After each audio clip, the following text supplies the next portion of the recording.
Rangers roar into Tampa Bay on a roll. Their sweep in Houston provided a look at what this team is capable of, and it changed the complexion of the early West Division standings. Tonight's series opener with the Rays features a premier pitching matchup. Two of the league's top 4 ERA leaders go head-to-head as Nick Martinez faces Chris Archer. From St. Petersburg, Florida, the Rangers meet the Tampa Bay Rays next.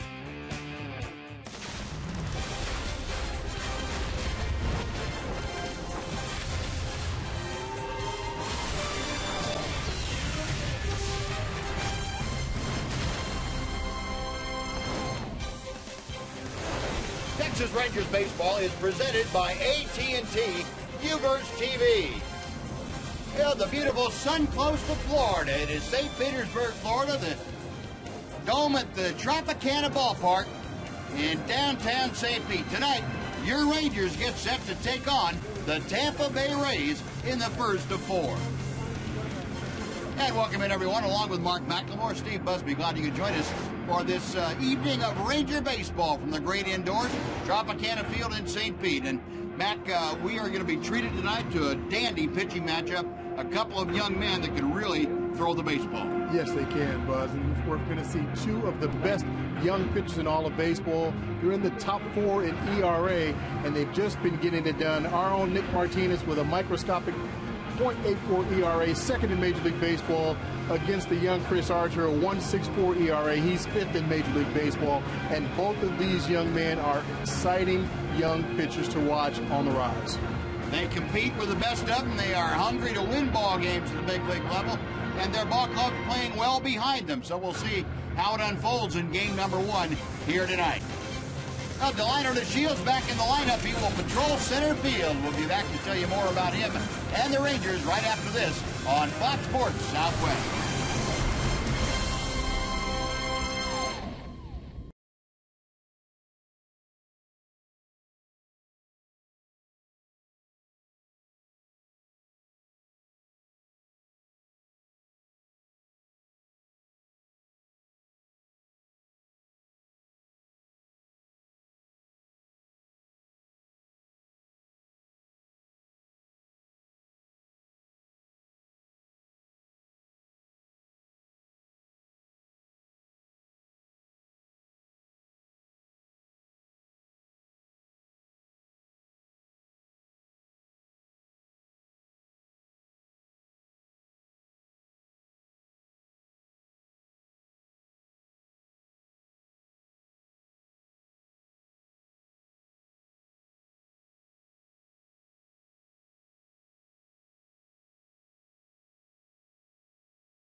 Is brought to you by your Texas Ford dealers.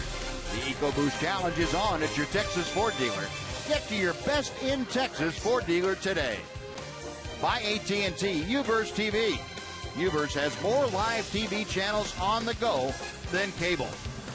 And by Southwest Airlines. Book your low fare now at southwest.com.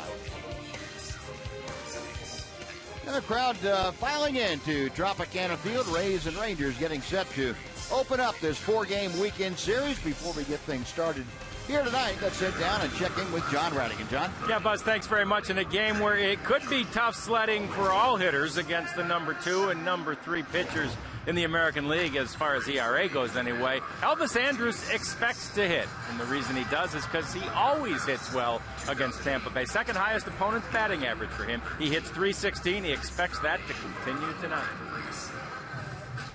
I have no reason why, but every time, I play here, I just feel comfortable. I mean, I believe, they're a good field to hit the ball. I'm a line drive guy, so in here, gaps are huge, and then, the floor is, it's pretty fast, so, I always enjoy playing here. Yeah, lots of fond memories for Elvis, too, as all the Rangers who have played here over the years can remember back to that 2010 series when the Rangers won Game 5 here and advanced to play the Yankees in the American League Championship Series. Let's hope that they can make that kind of memory tonight here, or at least get a memory like that started here. We have the lineups being presented right now, and they in the first pitch come your way next as we get you ready for baseball on Fox.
Rangers starting lineup that'll try and do that.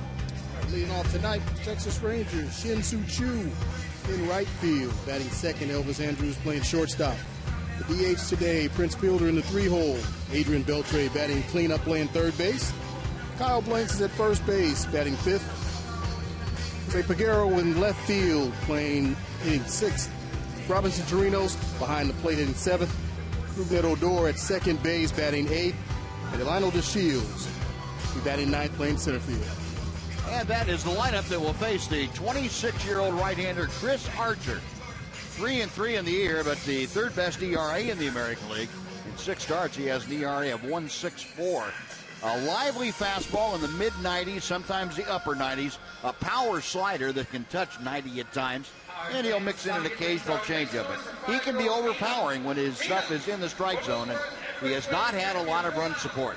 As a matter of fact, the Rays have scored exactly 0 runs in his 3 losses. That covers almost 18 innings of work. So Chris Archer suing for non-support, and that is in litigation. They'll take care of that in the courts as time goes on. But Chris Archer, one of the bright young pitchers in the American League. We'll take a look at the defense behind the right-hander tonight. DeJesus in left, Kiermaier in center. Sosa is in right field. James Loney the start at first. Elmore and Beckham up the middle. Logan Forsythe at third. And Bobby Wilson is catching this evening. No Evan Longoria. He was scratched earlier this afternoon. And the first pitch of the ball game is high for ball one. Rays had a similar travel schedule last night that the Rangers did, getting in here in the wee hours of the morning, around 3 o'clock or so. And Evan Longoria was penciled in to DH in the Rays' original lineup tonight, but he had to be scratched with flu-like symptoms. Shin-Soo Choo, a 6-game hitting streak coming into play tonight. And he hits the ball up the middle, but right there, the shortstop, Beckham. One gone. Well, we saw a team in the Astros that uses a lot of defensive shifts, maybe just as many in the Tampa Bay Rays. They love to overshift, and you'll see a lot of those again here tonight and throughout this series. Here's Elvis, 231. A home run, 6 driven in, 3 for 7 in his career against Chris Archer. One of the few Rangers that has had a modicum of success against Archer. Yeah, not many guys have really seen Archer, and this is a tough guy to hit. But Elvis seems to have his number a little bit in just a short sample so far. Very quickly, Archer getting out in front at no balls and 2 strikes. 47 games Elvis has competed against the Tampa Bay Rays, a .316 average with 3 home runs, 22 RBI. 0-2 pitch. If you heard John Radigan's talk with Elvis before the ball game, he said, you know, he couldn't really explain why he hit well here, but said he has, and he's not going to give it back. Mac, what goes into, I'm sure you had a couple of parks that you felt more comfortable as a hitter in. What goes into that? You know, Buzz, a lot of times it can be the backdrop, the batter's eye. Some guys see better in some parks and some guys don't. And typically when you're having success there, you see the ball. You're not going to hit the ball if you don't see it. And some players just see the ball better in different places. This is a good backdrop, a very nice backdrop to see. I didn't have any issues with this backdrop, and that's probably the reason with Elvis as well, because over the years that he's played, there have been a lot of different pitchers on this Rays staff. Well, Chris Archer crossing him up, looked like he got that hard slider on the inside corner. And Elvis backing out of the way, headed to first, and he makes a U-turn. 2 gone. Archer using the inside part of the plate on Elvis, working both sides of the plate, and that's one of the reasons Archer's had so much success, especially early in this season. You see a little slider there, backup slider, didn't slide much, but caught enough at the inside corner to get Elvis looking. He thought it was going to stay inside and off the plate. No, 2 up, 2 away. Here's Prince Fielder, the Ranger DH tonight. Prince continuing to sting the baseball at a .349 clip. He is the team leader with 13 RBI. He's fallen behind in the home run race, though. He's one behind the trio of Rangers that have 3. Fastball for strike 1. Carlos Peguero, Kyle Blanks, and Shin-Soo Choo all have a trio of home runs. Rangers now up to 22 team home runs. No longer dead last in the American League. They're still last in team average at 225, but that has risen some 15 points due to the series they had in Houston. They were all swinging the bat extremely well, and you know, one of the reasons they're not last in home runs anymore, Carlos Peguero, Kyle Blanks, they've each come in and done a great job of hitting that long ball. High and tight. And the appeal down to third, and Mike Estabrook down there said, nope, no swing. Well, the count is even to Fielder. Well, you had to like what the Rangers did overall, winning a close game against the American League Pitcher of the Month in Dallas Keuchel on Monday night. a 2-1 affair. And then putting runs on the board at will. 7-1 in the second game, and of course last night 11-3. The count has gone full now to Prince Fielder, and Prince trying to get aboard with 2 outs here in the first. Adrian Beltre will be next. Jeff Bannister, his perch in the dugout, a towering fly ball to right. Sosa able to come in to make the grab, and that will do it. 3 up, 3 down. Rangers are dispatched. We played a half inning in Tampa Bay. It's the Rangers nothing, the Rays coming up.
Tampa Bay Rays starting lineup.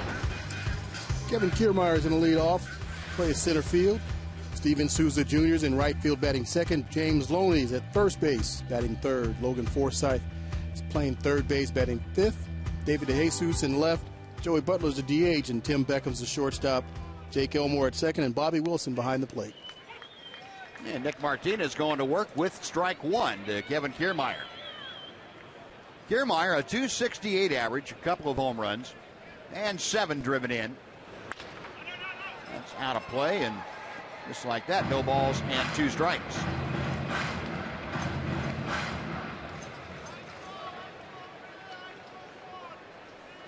Rays come in at 15-13 in the season. They are in second place in the American League East. They're trailing the Yankees by a couple of games, and Nick Martinez getting the assignment tonight. He's had 3 consecutive no decisions. 2-0 with an .084 ERA. First time at Tropicana Field since his Major League debut last April. Had a no decision in that ball game. He's on a good roll as far as his preparation and taking that into the ball game. He has had a seamless transition as far as that is concerned, and he really is becoming a solid winning Major League pitcher in his year and almost a month. He gets a strikeout here as he goes up the ladder with Kiermaier, who got off a couple of runs early. Because I like what he's been doing so far this year, and the last part of last year as well. He's carried it over into this year, attacking that strike zone and getting ahead as quickly as he possibly can. Take a look at the defense tonight for the Rangers, brought to you by Brake Check. Outfield, Peguero, DeShields, and Chu left, center, and right. Blanks at first. Odor and Andrews up the middle. Adrian Beltre at third. Robinson Chirinos is catching.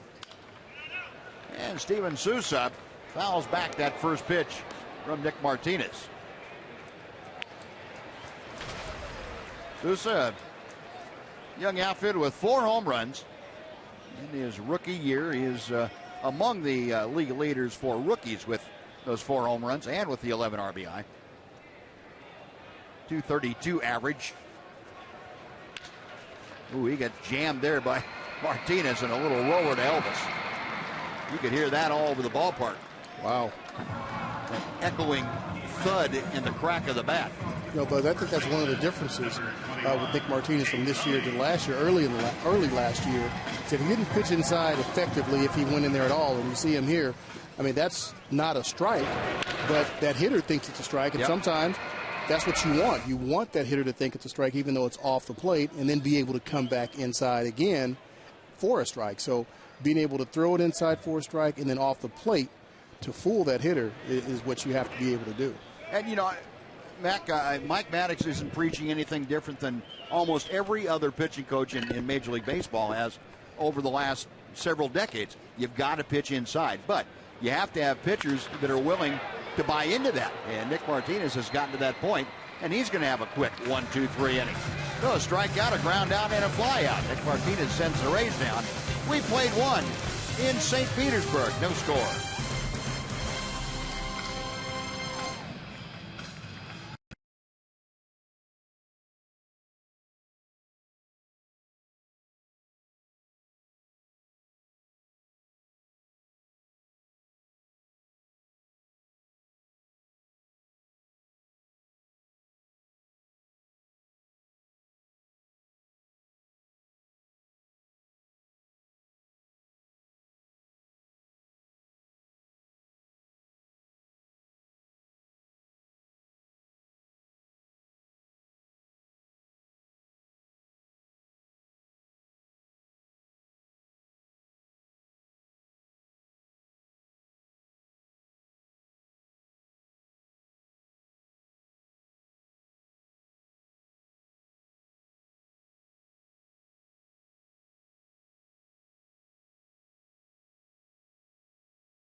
The American League champion Kansas City Royals will be treated to the first T-shirt giveaway of the season. The first 15,000 fans will get a Red Rangers T-shirt courtesy of Dr. Pepper and CVS. Visit TexasRangers.com/tickets, or if you prefer, call 972-RANGERS today. Adrian Beltre starting things off here for the Rangers in the second inning. Middle third of the Ranger order to face Chris Archer. Beltre taking it outside. It's 1 ball and 1 strike. Adrian at 236. You might say, well, that doesn't sound like very much. Well, Beltre about 3 weeks ago was down about $1.50, and he has had to do an awful lot of work to get it up to where he is now, and he's going to continue to get that work done because he's on a pretty good roll. He is. He's been swinging the bat great, gap to gap, line to line, driving in some runs. And, 150 in April, that's typically his slow month. And by the end of the year, he'll have those numbers where they typically are every single year. Well, and to that point, how about our lows never stop improving feature for you. Last 10 ball games, Beltre at 326 with 3 runs driven. In previous 17 games, 179 with 2 RBI. And that is some pretty good improvement, and we're going to see those numbers continue on the rise for Beltre. Well, Archer, tough in the early going here tonight, gets his second strikeout. Beltre gone, 1 away for Kyle Blanks. Archer with that slider down to Beltre. It's a hard one, a hard late breaking one. That's a tough pitch to pick up, especially for a right-hander. The way that some hitters swing at it, it almost looks like it's a big cutter, and it moves a little bit more than a regular cut fastball, but it's harder than a true slider. And Blanks gets the first base hit of the night as he pops one into center on the first pitch that Kyle Blanks sees tonight from Chris Archer. Blanks jumped on the first thing that was straight, and when you're facing a pitcher like Archer that fills up the strike zone, that's probably a good approach. Fastball down in the zone, right at the bottom of the zone, and Blanks takes it right back up the middle. So Kyle Blanks continuing his hot hitting. He is aboard with one out. Carlos Peguero, another Ranger that got very hot in Houston. Peguero, the first multi-home run game for a Ranger this year. He had 2 of them last night.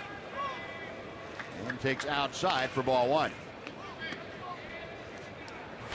Matter of fact, the last Ranger to have a multiple home run game, you have to go back to Adam Rosales against the White Sox and Chris Sale back in August of 2014. Check swing. And there will be no appeal. It's 2 balls and no strikes.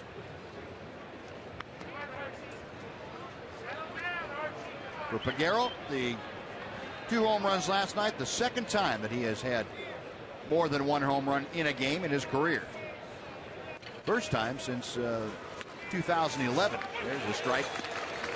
2-1. Got to take some confidence right there, Buzz. A 2-0 breaking ball. You're already behind to a big power hitter. You backdoor him with a breaking ball. That's got to take some confidence in your pitch selection. Sure does.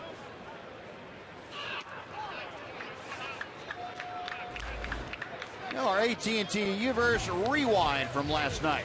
Sam Deduno down out over the plate and up and out of the ballpark. And then against Will Harris, going the other way completely over the Crawford boxes for Carlos Peguero. Both those in last night's ball game. Up the middle, look out. Right by Chris Archer. Good thing he didn't make contact with his glove. He would have had the glove in the hand of his in center field along with the ball. That was a low screamer off the bat of Peguero. See Archer behind in the count, another breaking ball, and Peguero lines that right back up the middle. Yeah, it would have taken the glove out in the center field along with it. The second base umpire, Ed Hickok, saying doing a pirouette to get out of the way too. So 2 on with 1 out. Here's Robinson Chirinos. Chirinos coming off a 2 doubles game last night. Rangers put together 13 hits in that ball game against Houston, 11 runs. They had 7 extra base hits.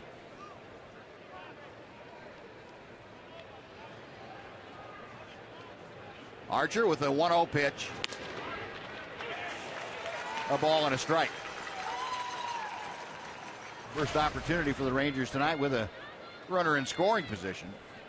Last night they were 9 for 17. I should say in the last 2 games they were 9 for 17.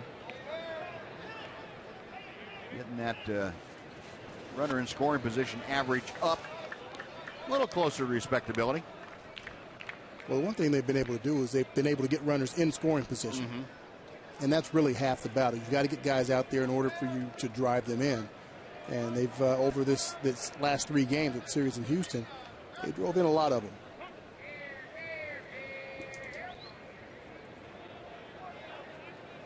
And 20 runs scored in the 3-game series down there.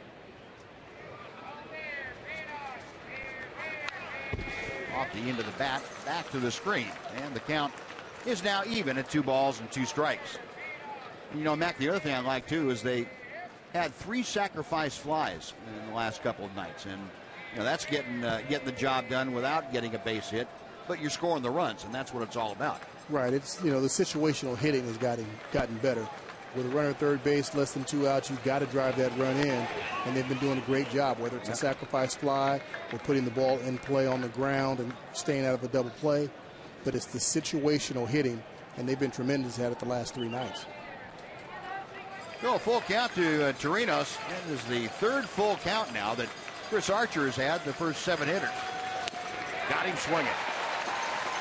Archer able to come back with 97-mile-an-hour high octane. gets his third strikeout. 2 gone for Rougned Odor. Well, Archer's got a pretty big fastball and likes to use it. He'll throw it inside. It doesn't matter where he's at in the count. And he'll challenge you here. Here it is. And see what you can do with it. He won that battle. That, as they say, is the equalizer. You dial it up at 97 when you want to, and it kind of evens things out. Rougned Odor back in the starting lineup after another night off last night. Tried to check his swing and did so successfully, according to Dana DeMuth. And with that last strikeout now, our Ford leaderboard showed you that Chris Archer, the leading strikeout artist in the American League at the moment. He has one more than Felix Hernandez. 1-0 pitch.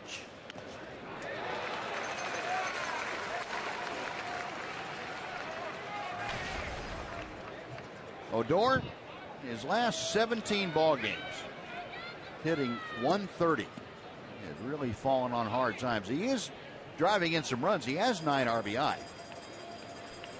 But, that batting average really suffering of late. He takes strike 2. Looks like sometimes to me that Rougned back is caught in between being patient and trying to be aggressive too. That's exactly what it is. And for a young player, it's tough to figure out the balance. What is that? Do I stay aggressive? And Rugi is a very aggressive hitter. He's got to continue to swing the bat. And the only way you're going to come out of a slump is to swing the bat. But being an aggressive hitter, he's just got to continue. His pitch selection just has to get better, improve, and change a little bit. And I think that's really, one of the adjustments that he needs to make. And he'll figure it out. He's a young player, and he's probably going through this adversity for the first time. Right. He doesn't have a whole lot of experience even at the minor league level. Swung on and missed. The ball gets away from Wilson. Everybody is going to be safe as that pitch in the dirt. And Odor swinging at it, goes down on strikes. But with the wild pitch, the Rangers will have the bases loaded and still 2 outs for Delino DeShields. Well, there's a break. Let's see if the Rangers can capitalize.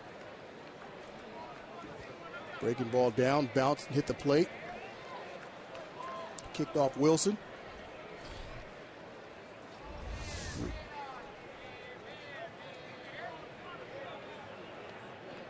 Well, here's the Shields. Archer will continue to work from the stretch. And he fires strike 1. Delino 160 with the average. He went 2 out of 10 in the just completed series in Houston. He's been filling in since Monday night when Leonis Martin went down with a sprained wrist. And no update on Delino today as far as him being any closer to being able to swing the bat.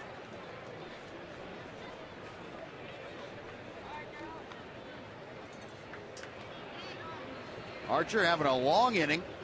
This is 25th pitch. And he bends over the outside corner for strike. 1-2.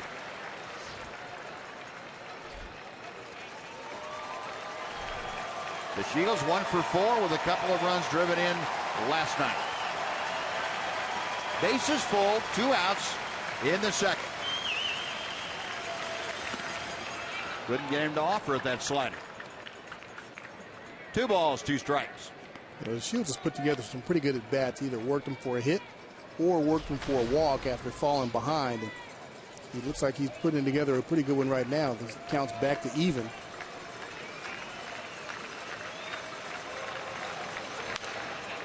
That's out of play, and we'll try that 2-2 again.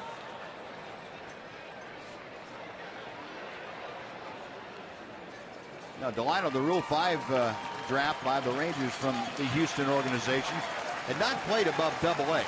So what we're seeing is a guy who is really trying to figure out the big league game with on-the-job training. And he laid off another slider. The count is full, and with 2 outs now, all 3 runners, Blanks, Peguero, and Odor, will be off and moving with the next pitch from Chris Archer. If DeShields is able to keep this inning alive, Shin-Soo Choo waits for his second at bat. Payoff pitch on the way. We'll do it again. Delino not able to get that bat out of the way, although at 97 you don't have a whole lot of time to try and get that bat out of the way. No, your reaction time is significantly reduced when the guy's up in that area. You know, when you see that ball up in the zone, you know, whether it's 95 or 98 or 100, you think you can hit it as a hitter.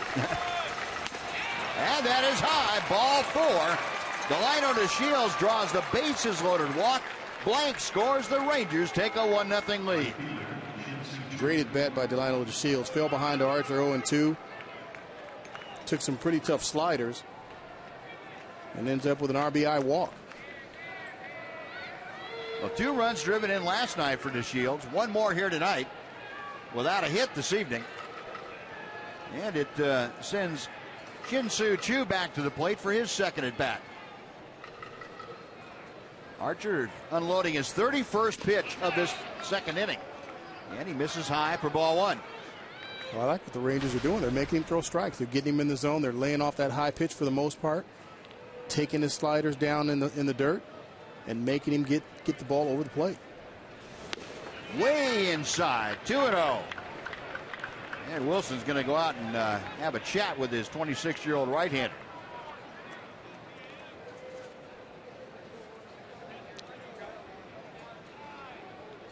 Chu began the proceedings here tonight by grounding out to shortstop. Shin-Soo does have 3 career grand slams, and he's got a shot here to make it 4. The base is full of teammates.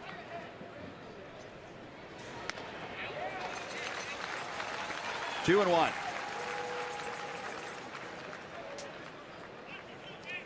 Chu asking Dana DeMuth, the home plate umpire, whether that was a strike, and he said no. Not until you swung at it. And it was. The 2-1. Very high. 3 balls and a strike. You know, Buzz, that's always something that amazed me when a hitter turns back to the umpire and asks him if that pitch was a strike. And in my opinion, when you ask the umpire if a particular pitch was a strike, you're telling that umpire you don't know what your strike zone is. Yep. So I'll take my chances and go in and look at the video and figure it out if I don't know. There's a strike to run the count full. You're also telling the catcher that, I'm not seeing the ball very good. Exactly. Whatever that was. Keep the secrets to yourself. Yeah. Wow. Right down there at the bottom.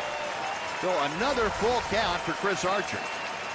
Runners again will be on the move. Archer has the sign and sets. Payoff pitch. Low ball 4.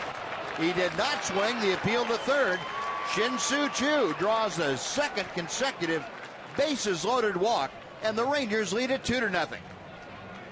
And Jim Hickey going to go out to the mound very quickly. Well, Rangers capitalizing on that strikeout wild pitch with 2 outs to Rougned Odor. Since then, Delino DeShields has drawn a bases loaded walk, and now Shin-Soo Choo has done the same and plated 2 runs. A couple of great at bats by DeShields and Choo. Fought off some tough pitches. Choo had a 3-1 pitch that was down at the bottom of the strike zone, thought it was ball 4, started on the way to first base, came back and then got a slider, which started in the same area as that 3-1 pitch, which as a hitter you're thinking, okay, he called it a strike last time, I've got to swing at it, I don't want him to call strike 3 on me. But Choo was able to recognize that it was a slider and was going to break out of the zone, and that's exactly what happened. Well, Elvis will see if he can keep things going. He's got Odor at third, DeShields at second, Choo is at first. And ball 1 is low and in. Elvis called out on strikes on a 3-2 pitch in the first inning. .351 career average with the bases full for Andrews. Looks like he pulled the string a little bit on the slider and got Elvis way out in front. 1 ball, 1 strike. Like Elvis had his mind made up thinking that was probably going to be a fastball in that situation. Not a bad thought.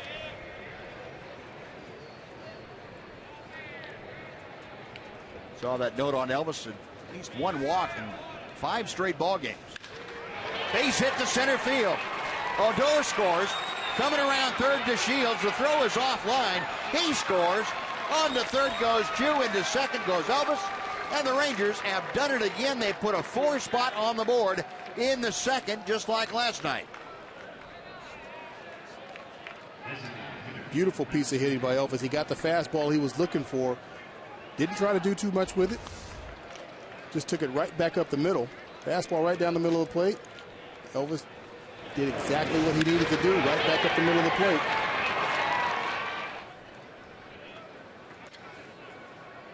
And what I really like about this play, Chu and Elvis both recognized that the throw coming in from center field was going to go over the cutoff man's head.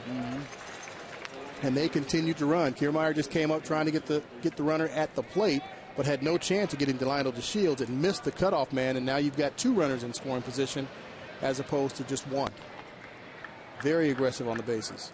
And you keep it alive for Prince Fielder, who is down on the count 0-1. Now 0-2. Fielder, the 9th Ranger to come to bat here in the second inning. 0 for 1 tonight with the fly ball to right. He's got Chu at third, Andrus at second. Rangers with 4 runs across in this second inning. This is their third 4-run inning out of the last 11 innings they've played. Just getting a piece of it. Prince stays alive. It is still 0-2. They're putting up some crooked numbers, and it's a little bit of a change from April when we talked about it. They'd score a run and it would be just 1 run and maybe 1 or 2 hits. They weren't able to back it up and get 2 or 3 hits and bunch those hits together and bunch up the runs. But they've definitely been doing a lot of that here in May. Kevin Cash's club allowed 4 runs or fewer in 13 straight games. That's out of play off the bat of Fielder, and it's still 0-2. Rangers, though, taking all those statistics and throwing them right back in the faces of the people they've been playing. Did it to the Astros, turned around a 10-game winning streak for Houston and made it a 3-game losing streak in the span of 3 days. And they're trying to do it to the Tampa Bay Rays starting off this series. Right center field, Kiermaier into the alley. Plenty of time to get there, makes the catch, and that'll do it. But the Rangers send 9 men to the plate. 4 of them score on 3 hits, and they leave 2. After 1.5, 4-0 Rangers.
Southwest is brought to you by your Texas Ford dealers.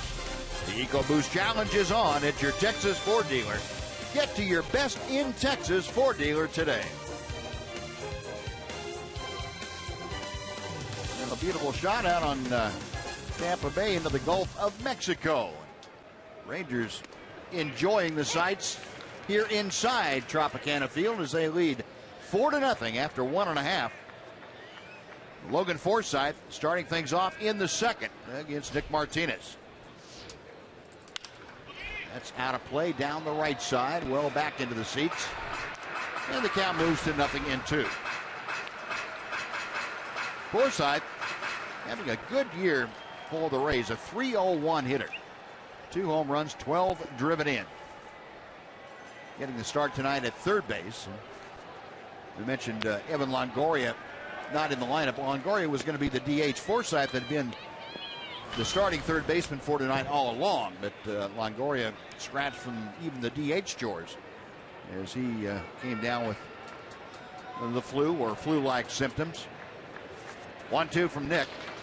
Got him on the fist, but boy, nice job of hitting by Logan Forsythe. Able to muscle that out into center, and that's the first base hit of the night against Nick Martinez. Nick started Forsythe off with a fastball inside, and got him to foul off the pitch, and then tried to come back inside on that one. Didn't get it up and in far enough. Forsythe fights it off for a single up the middle. Well, the first base runner of the night for the Rays. 1 on, nobody out. David DeJesus will now step in, the veteran left-handed hitter. This guy has been a quality hitter his whole career. He really does a good job swinging that bat.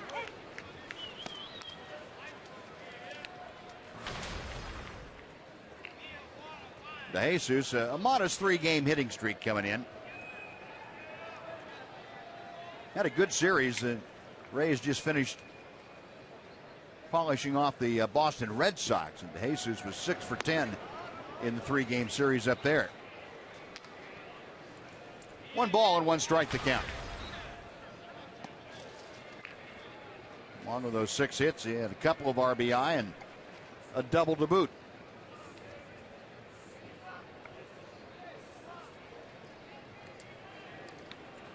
Nick, a look over his shoulder at first. He is set, ready to go. Double play ground ball. Beltre Odor back to first in the dirt, dug out nicely by Kyle Blanks. Rangers turn their 31st double play of the year. It all got started with Beltre, Odor in the middle, and Blanks with the pick. Great pick by Blanks. DeJesus hits his ball off the end of the bat. Beltre's right there on the other end, gives Odor a nice flip. Odor kind of short hops that throw, but Blanks picks it. That's a long hop for him to pick like that, too. Great concentration. Throws that backhand at it and picks it for the double play. Nice job. No, 2 outs. Base is empty now, and a familiar face, familiar name to Ranger fans. Joey Butler at the plate. American League double play leaders now. Minnesota, New York, and the Rangers all knotted at the top with 31 apiece. Joey Butler hitting .214 with a home run, 4 driven in. He's been up with the Rays for about a week now. Beltre backs up to get the big hop. On to first, that will do it. Well, a base hit to start things off. The double play took care of that. 3 up, 3 down. On to the third. 4-0 Rangers.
14 and older will receive a Texas Rangers camo cap. That's courtesy of Fanatics. Join us at Globe Life Park. The Rangers take on the Cleveland Indians, and you can pick up your Rangers camo cap. Get your tickets at TexasRangers.com. Now Chris Archer back to the hill after a 44-pitch second inning and saw the Rangers score 4 times on 3 hits and 2 walks. And Adrian Beltre, who started it all by striking out, starting off the Ranger third now. 1 ball, 2 strikes. Beltre has been aboard via a hit in 10 of his last 11 ball games. Got him swinging. Well, Archer elevating the fastball, and he gets his 5th strikeout of the night. And before Kyle Blanks comes up, let's send it back to Aaron Hardigan for a Mazda game break.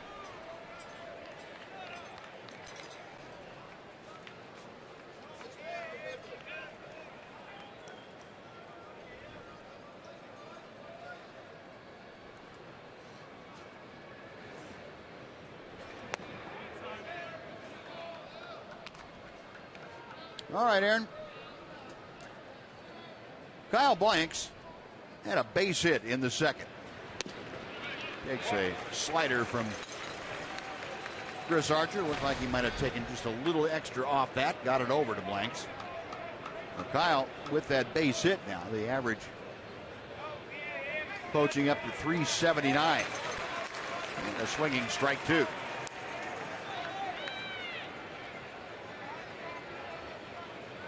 Kyle now with a modest 3-game hitting streak going. This is 8th start since the Rangers bought his contract from Round Rock back on the 29th of April. Last 5 ball games have been something pretty special to watch. A 429 average. Hits this one well to left field. That is up the alley and going to the wall. Blanks is going to have extra bases again as he cruises into second with a 1-out double. Second 2-bagger of the year for Kyle Blanks. And he is smoking hot. He sure is swinging the bat well. You see Archer with a slider out over the middle of the plate. Blanks is right on that one. Missed one earlier in the count. Didn't miss this one and drills it in the left center field gap to continue that hot hitting he's doing. Wow.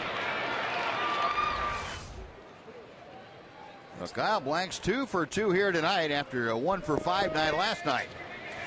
And Carlos Peguero coming unwound at with that swing. 0-1. You know, every now and then you got to let it go, don't you? Especially if you're a big fella like that. Yeah, just keep your back loose just in case. 256 the average for Peguero now after the second inning single. 1 ball, 1 strike.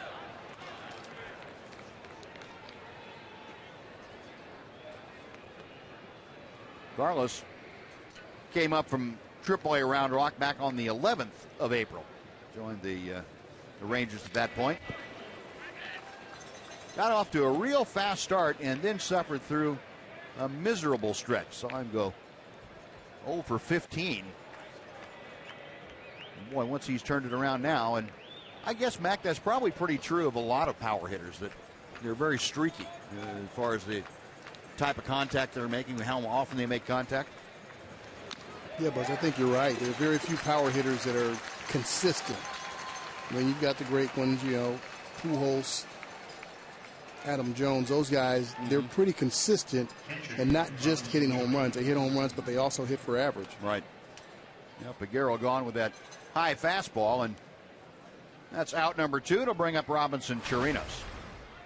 Archer now with 6 strikeouts. Chirinos took one of those strikeouts swinging in the second inning, and he looks at ball 1.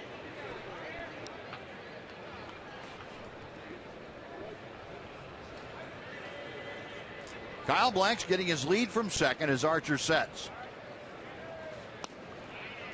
2 balls, no strikes.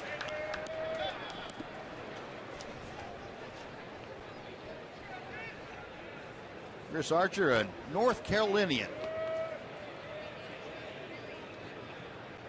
Very tall, slender young man. And that's low and outside. 3 balls, no strikes. So this has not been a typical Chris Archer game from a command standpoint. No, he hasn't really been able to command that slider. And actually, he's had a little bit more success with commanding the fastball, but not like he normally has, especially early this season. So he's been all over the place, and you've got to give the Rangers credit. Yep. Because they've been making him throw pitches and not swinging at bad pitches that he's been throwing.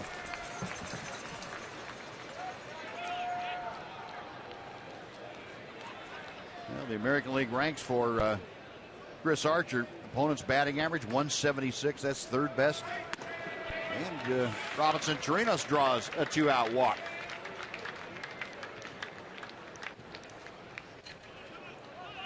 Go 1st and 2nd with 2 outs. Take a look at our T-Mobile game changer. How about Jock Peterson of the Dodgers? 8 of his last 14 hits have been home runs. Now that is smoking hot.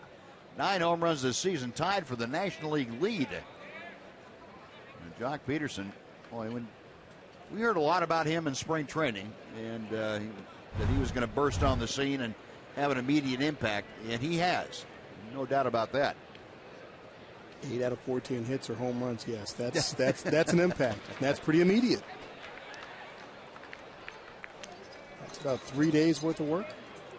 Yeah, 14 at bats.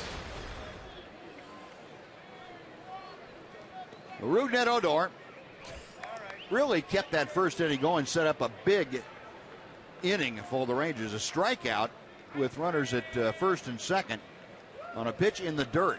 It got away from Bobby Wilson, the catcher. Odor reached, and then the floodgates open for the Rangers. All 4 runs scoring after that. Back-to-back bases loaded walks.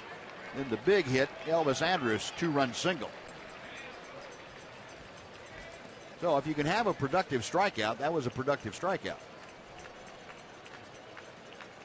0-2 this time.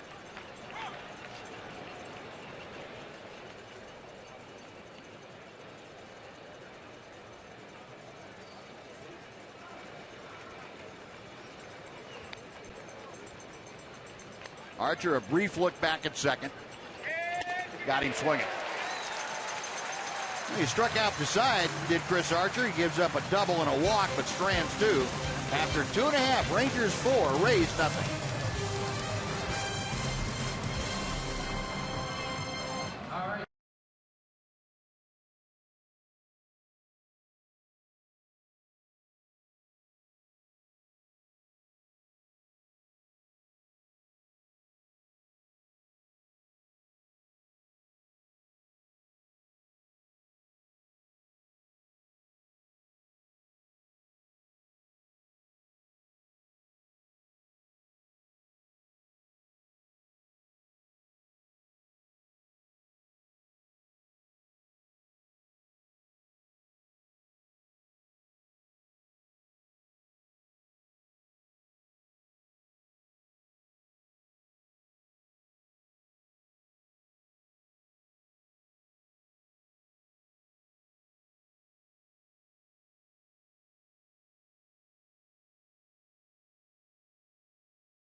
Mitch took batting practice again today. 2nd day in a row, he's been able to swing the bat, and he feels absolutely no pain in his surgically repaired elbow. He is headed out to Round Rock to begin a rehab assignment on Saturday.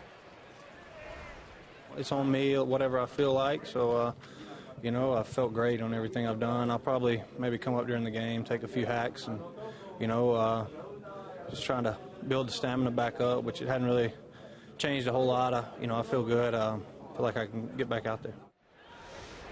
Mitch admits he's a little surprised how quickly he's responded to this surgery. But, Mac, I know we've talked about it off air. You've had it a couple of times, and you're not surprised. No, not surprised at all. And I've had a chance to talk to Mitch about it. And he said, you know, in Houston, he said he felt great. He felt like he could go play right then. And said, fortunately, it wasn't something that was really, you know, that serious and wouldn't keep him out a month or longer. So it looks like a couple of weeks, and he'll be back out there swinging it. Well, that's great to hear from the ball club standpoint and from Mitch's standpoint. I know he's chomping at the bit. There's a rip and a miss by Tim Beckham. And Nick Martinez out in front of the count now. No balls and 2 strikes. Beckham at 241, 3 home runs and 10 driven in.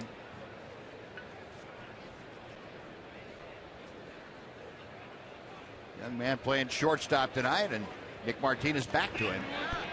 Just missed that inside fastball. Well, Nick has had it going on tonight. He has given up just 1 hit, but that was erased with a double play immediately. And that kind of has been the hallmark for Nick this year. He's had a lot of double plays turned behind him by the Rangers. Gets the ball put in play quite a bit. Pitches, as they say, to contact, but he pitches to weak contact. You know, and that's really what it's about. I mean, you can get a runner on base, but if you're not getting that ground ball, you're not going to get that double play. Yep. So Nick's been making the pitches that he needs to make in order to make that happen. The center field, and Delano to Shields. Ambling over.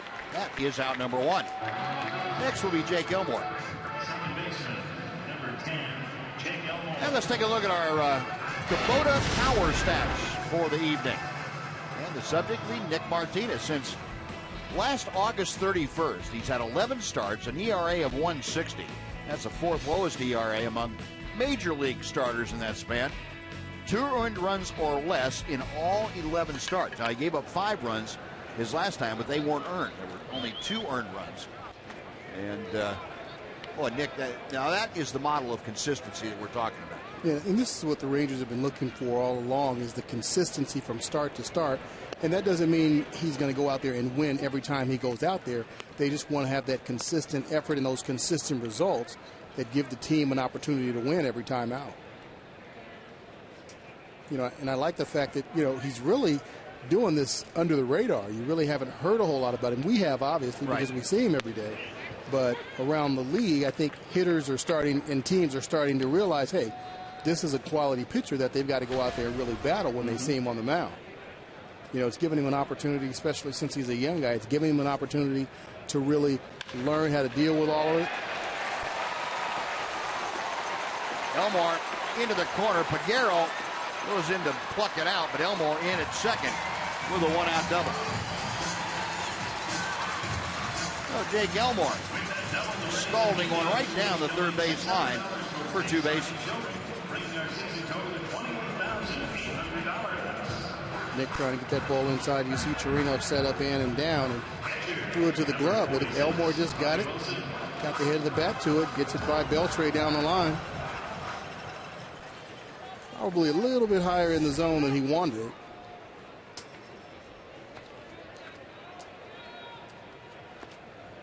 You know, that's the one thing, though, about pitching inside. Pitching inside doesn't mean throwing every fastball there. And a lot of times guys overdo the idea of pitching inside. Instead of doing it only when you think a guy is looking out over the plate against you, they'll try and set up every fastball inside for a while. And guys are going to make adjustments. Right, they're definitely going to make adjustments. They see you pitching a certain way. They're sitting over there on the bench watching what you're doing, how you're pitching to their teammates. And if they see you keep pumping that first pitch fastball inside or second pitch, they're going to realize that when they get up there. Beltre vacuums that one up. 2 gone.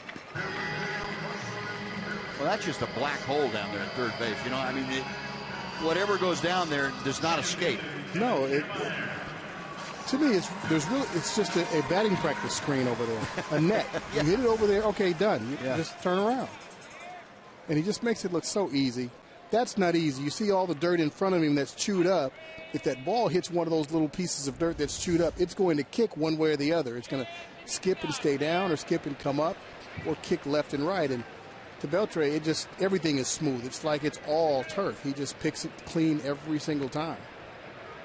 Well, that was the second out of the inning, and with Elmore still at second, Rays go back to the top of the order once again for Kevin Kiermaier. You look at him, he goes down, he's going to make sure that ball stays in front of him if it does kick up and not get into the outfield and let a run in. So he's one of probably the best third baseman I've ever seen play. And Kyle Blanks underhanding to Martinez, covering. Boy, getting down that line in a hurry. Kiermaier made it close, but nice job by Blanks and Martinez. Side retired, the double left stranded. On to the fourth, 4-0 Rangers.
That follows the Indians and Rangers game, and fans will enjoy a fireworks show paying tribute to breast cancer awareness. Get $14 upper reserve tickets using the online coupon code FIREWORKS at TexasRangers.com/specials. Delino DeShields, the number 9 man of the Ranger order, leading things off against Chris Archer. DeShields taking the second pitch blown away. It's 2 balls, no strikes. Delino drew a bases-loaded walk in that second inning, driving in the first run of the night for the Rangers. And he has gotten out in front, 3 balls and no strikes, leading off the fourth. 3-1.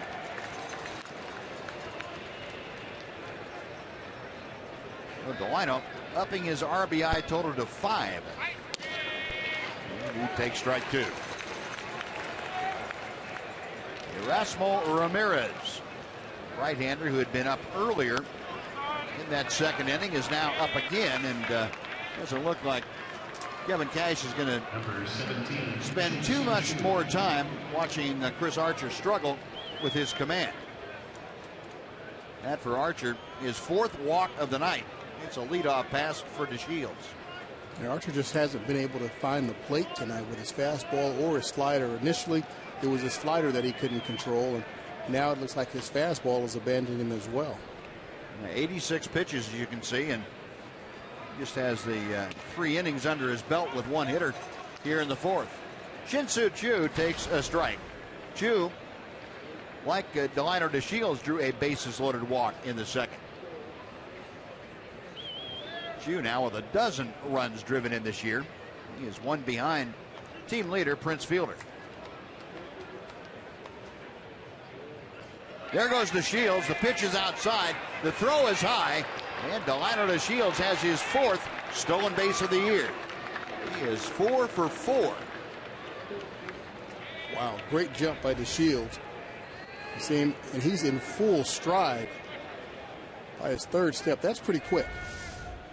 It's those first few steps when you're coming out of the chute at first base that determine if you're really going to make it to second base or not. There are very few guys that can pick up speed when they're halfway there. DeShields picks up, he's at full stride by that third step. Just explosive. Well, with that stolen base now in scoring position, the 1-1 pitch dips low and outside, and the count moves to 2-1. Rangers 4 runs on 4 hits and 4 walks tonight.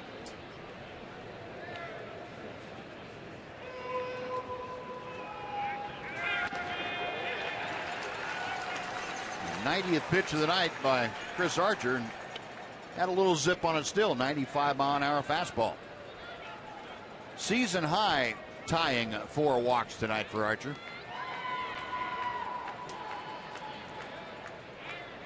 And the Rangers have made him pay a price for those walks. Check swing on the slider. 3-2 now.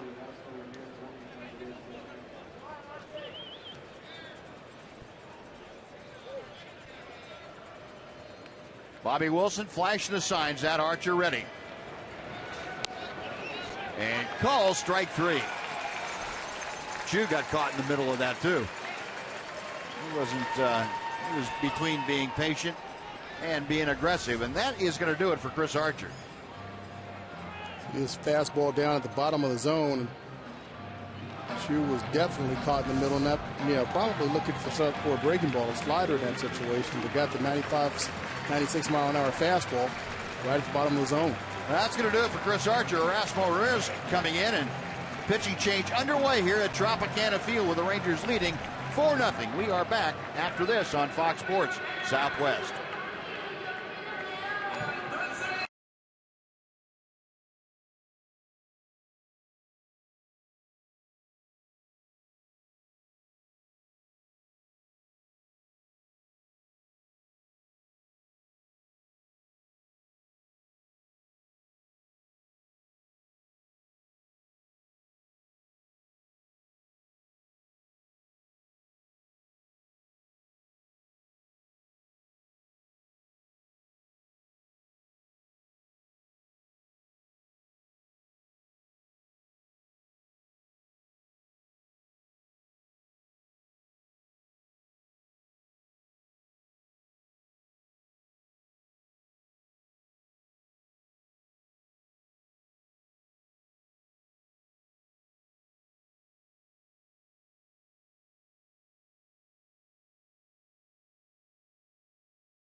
Aggie pride at a Rangers game. Get discounted tickets for the May 28th game against the Red Sox, and the first 1,000 fans with an A&M ticket at the park that night get a free Rangers cap in Aggie maroon and white colors. Go to TexasRangers.com/TAMU for details. 24-year-old right-hander Erasmo Ramirez. Make that 25-year-old right-hander. He just turned 25 a couple of days ago. His 8th ball game of the year. 10.54 earned run average. Ramirez came over from Seattle right at the end of spring training. Little topper right back to him off the bat of Elvis Andrus. On to third goes to Shields. Elvis thrown out there, now 2 gone, and Prince Fielder coming up. Number 84, Prince Fielder. Ramirez kind of jammed Elvis there on that pitch, going inside on him a little tailing fastball. Not much Elvis can do with that. Tied him up pretty good. Well, here's Fielder, who is twice flying out tonight. Both those at bats, of course, against Chris Archer. Fielder 1 for 2 against Ramirez in previous shots. Now make that 2 for 3 as that ground ball scoots right up the middle into score. Delino to Shields. Prince Fielder, a key RBI single with 2 outs, and the Rangers increase their lead to 5-0. The Rangers are still swinging the bats, and this is something they weren't doing earlier. You know, just last week, as a matter of fact, getting that big 2-out RBI.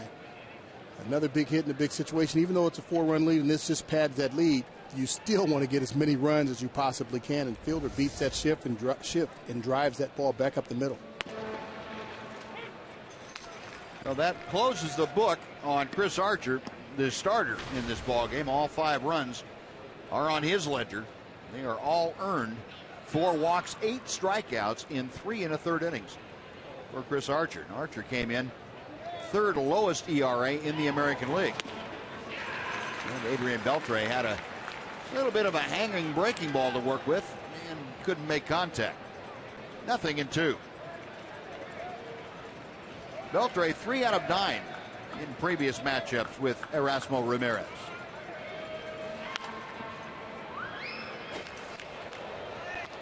Ramirez mentioned coming over in a trade right at the end of spring training between the Rays and the Mariners. Mike Montgomery, a left-handed pitcher, went from Tampa Bay to Seattle.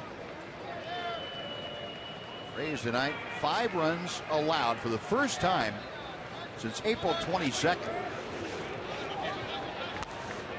Pretty good run for all the Rays, who came in tonight as a team with the 3rd best ERA in the American League at 3.45. They are on the short end of a 5-0 Ranger lead. 1 ball, 2 strikes. Broken bat ground ball out to short. Across the diamond, that'll do it. Rangers, though, add on a run. They get a run on a hit and lead one after 3.5. It's now the Rangers 5, the Rays 0 on Fox Sports Southwest.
Texas Rangers baseball on Fox Sports Southwest is brought to you by Southwest Airlines. Book your low fare now at southwest.com. And by the Mazda 6. J.D. Power has awarded the Mazda 6 highest ranked vehicle appeal among midsize cars. And Nick Martinez back to the hill. And Nick now with a 5-0 advantage. He's facing Steven Souza to start things off. It'll be Souza, Loney, and Forsythe here in the Rays' 4th inning. Souza, ground ball to short in his only at bat tonight. He is 0 for 1. Rays have just 2 hits. against Nick Martinez. A single and a double. A ball and 2 strikes to count. 24-year-old Nick Martinez from southeast Florida, down in the Miami area. Back in his home state for his second appearance in this ballpark. Mentioned his first was a no decision here in his major league debut last April. And things have come a long way for Nick Martinez in that year and less than a month. Now, Buzz, what can this kind of success, starting off last year, kind of shaky, and then turning it around and then continue it into this year, what kind of boost can that bring to a young pitcher like Nick Martinez? Mac, we talked about. Let me answer that in just a second. I got to tell folks there's just 30 days left before the FIFA World Cup, Women's World Cup begins. Alex Morgan leads the U.S. Women's National Team in search of their 3rd World Cup championship against best teams in the world. The only place you can see the 2015 FIFA Women's World Cup is on Fox and Fox Sports 1 beginning in 30 days. What you have with Nick is a guy who figured out that he belongs at the major league level, that his stuff will play at the major league level. Well, he drives one to left center, but that's going to stay in the ballpark by quite a bit for out number 2. And, I know you and I have had the conversation about the hardest transition you have to make is the one between your ears that says, okay, I believe I can compete at this major league level. Once you make that transition, once you get that solidly in your mind that you can compete, then you can be as good as you're going to be. And I think Nick has turned that corner that he believes he can pitch at the major league level. He's proven it to himself. Now it's a matter of, okay, how good can I be? Can I keep on improving? Can I find more ways to compete against different hitters and different ways to help the ball club? And you see him, I think, maturing right in front of your eyes as a major league pitcher. And as I said at the start of the show, a winning major league pitcher. It looks to me as though he understands what he's trying to do out there every time. It's not just, hey, let me get the sign from the catcher and just throw it. He understands what he's trying to do. I agree. Pitch low and inside to Logan Forsythe. You see a lot of guys, I think, that would go into a pitcher's meeting before the ball game with Mike Maddox and Andy Hawkins and get all the information and really not have a good idea of what it actually means and how they can use it, to adjust as they need to during the game. You don't see that with Nick Martinez. He has a full grasp of what all the information means to him, what parts of it he can use, and what parts of it he really can't use on any given day. And that's a huge step. 3-1 pitch. Beltre, short hop pickup, and he's going to get Forsythe at first with a little help from Kyle Blanks. The human vacuum cleaner over there doing it again. 3 up, 3 down. All the Rays. We have finished 4. Rangers leading 5-0.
pitching matchup. It'll be Yovani Gallardo bringing his 2-4 mark with a 4.05 ERA into his 7th start.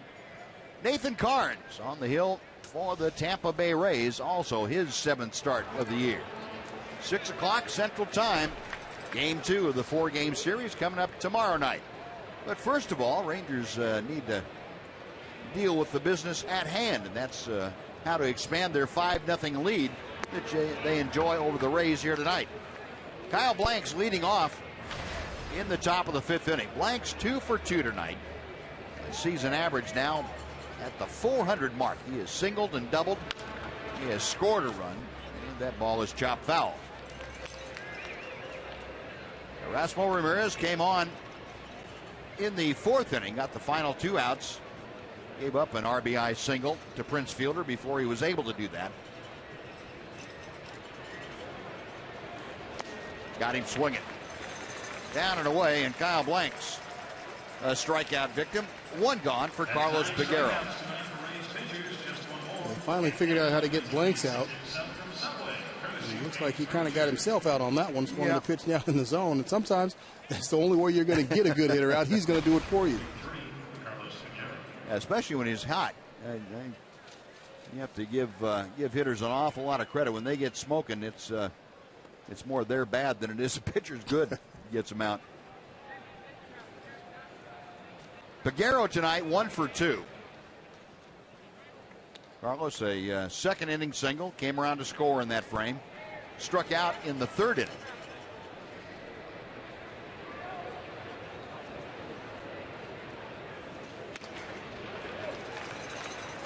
Rip and a miss at that 91-mile-an-hour fastball.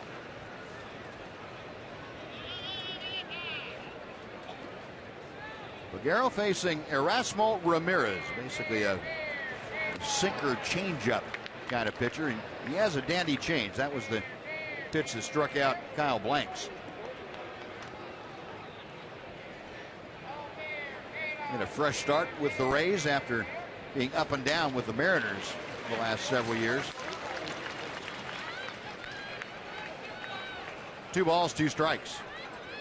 Mariners never really figured out whether Ramirez was going to be a starter, a reliever, or middle relief, long relief, short relief. Couldn't really find the spot they were comfortable with him in. Towering fly ball to left field. DeJesus staring up into the Tropicana Dome and makes the catch. Out number 2. And that wasn't as easy as it looks. This dome here is pretty much the same color as the baseballs when they go up. So this is one of those places where you cannot take your eye off the ball, because if you do, you're probably not going to find it until it hits the turf again. Is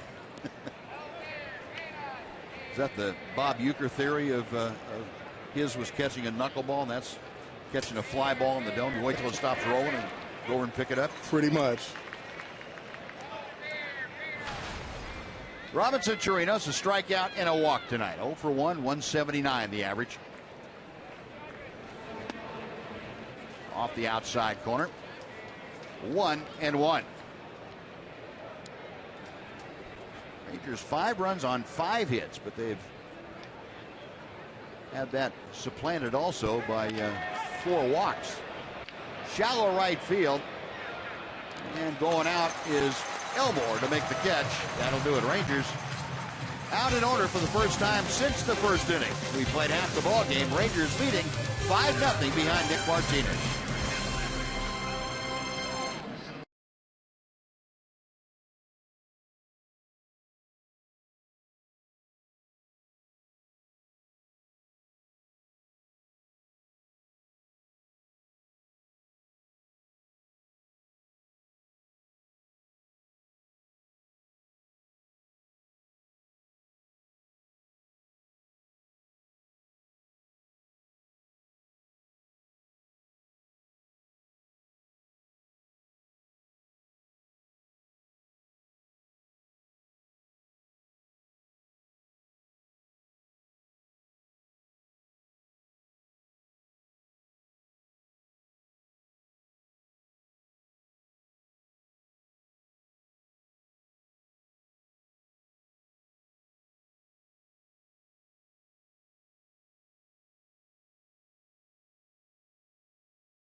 rarely available behind home plate for the May 29th and 30th games.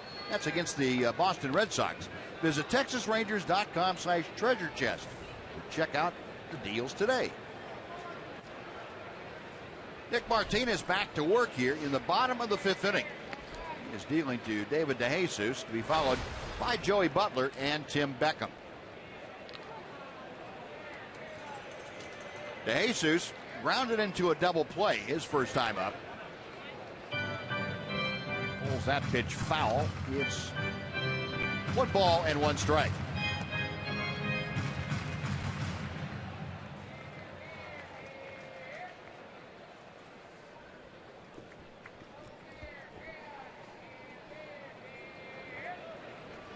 Martinez back to the plate, and DeJesus fights it off foul the other way.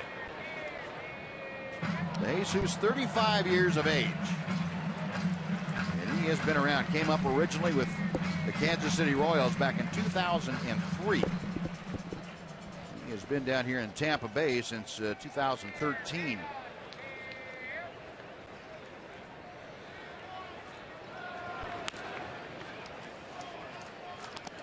Two balls, 2 strikes. Nick's done a great job and been very economical with his pitches, not going 3 and 2 to every hitter or every other hitter for that matter. About to throw his 49th pitch here in the 5th inning.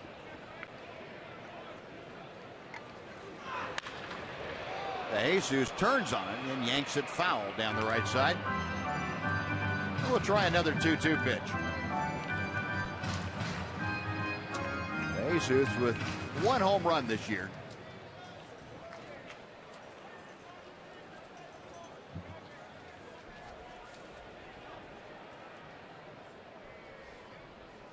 And Nick wants to have Robinson Chirinos go back through that series of signs. Another 2-2.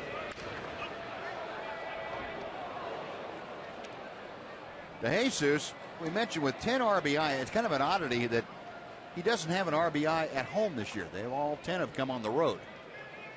And you would think a guy that hits a lot of line drives like DeJesus hitting on this turf would produce a lot of runs for him, but that has not been the case so far this year. Inside, and the count has gone full. Yeah, you would think that because the ball travels better, obviously, on turf. It gets through that infield pretty quick.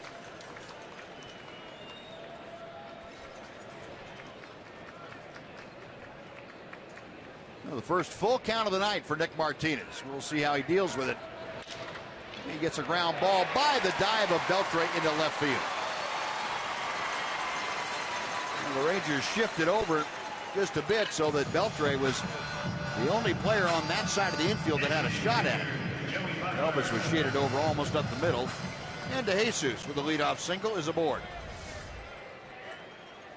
Nick trying to go outside with the fastball. DeJesus stays with it. He just hits it right by Beltre. Barely got by AB.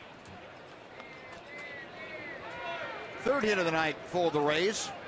1 on, nobody out. Joey Butler, who grounded out to third his first time up there.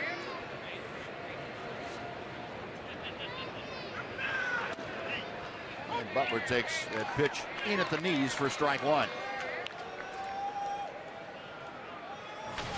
Butler, a former Ranger farmhand, made his major league debut with the Rangers back in 2013. Laid off that pitch outside. 2013, Butler appeared in 8 ball games for the Rangers. Had 4 hits and 12 at bats. This year at AAA Durham, hit .317 before the Rays called him up. Butler came up when Desmond Jennings had to go on the disabled list.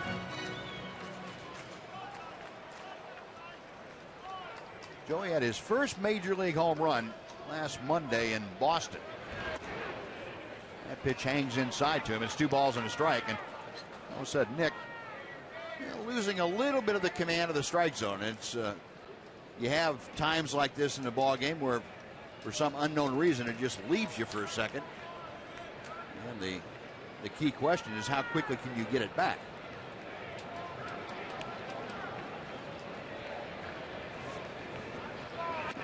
Going inside, 3 balls and a strike. Buzz, could it be that now he's, now that he's got a runner on first base, he's got to pitch, in the stretch and not out of the windup?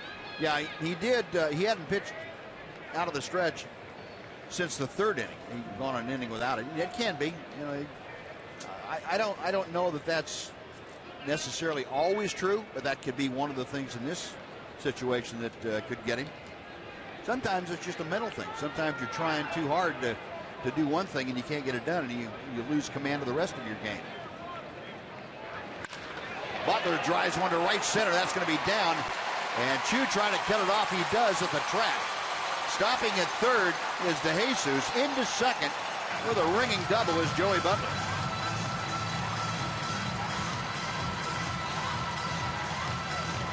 It looked like Nick was not going to walk Butler, and he got a pitch up a little bit out over the plate away from him. And Butler driving it the other way. Nick gives Butler a fastball right down the middle. Butler gets that head out, drives it into the right center field gap. Behind in the count, 3-1. Nick's got a 5-run lead. He wants to throw strikes. He doesn't just want to give somebody a free pass. So he left one out over the middle of the plate. Well, 2nd and 3rd, nobody out. The Rangers, with that 5-run lead, will play the infield back. They will gladly give up a run for the first out of the inning. There's a hot shot backhanded by Odor. On to first, a short hop dug out by Banks for the out. DeJesus scores.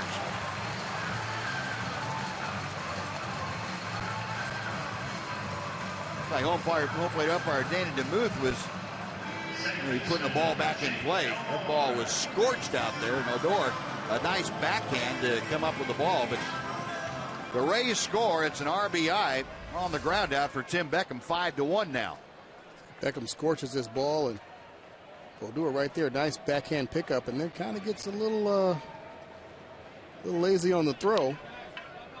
Short hops blanks over there at first base. It's always a good thing to have a first baseman that can pick it over there. Yeah, save you a few errors. Yeah, when you throw that ball and you know it's going to take a hop, your heart's just pounding. Especially when you've got an easy play like that, your heart's just pounding. Please help me out over there. So 1 in, 1 out. Over at 3rd is Butler. Jake Elmore is the hitter, and he backs away from a breaking ball that catches the inside corner.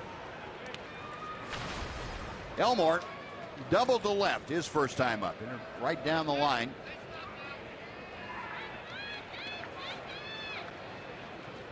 Rangers again playing infield back with a runner at 3rd.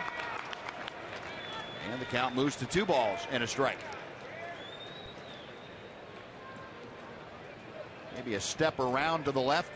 All the Ranger infield. Joey Butler 90 feet away. Rangers leading 5-1. Base hit to left. Butler will score. Elmore with his 2nd hit of the night. And the Rays have cut into the Ranger lead. It's now 5-2.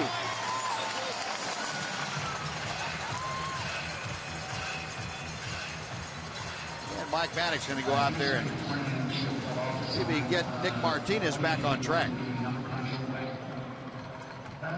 And while we have a minute, let's send it back to Aaron Hardigan for a Mazda game break. Aaron?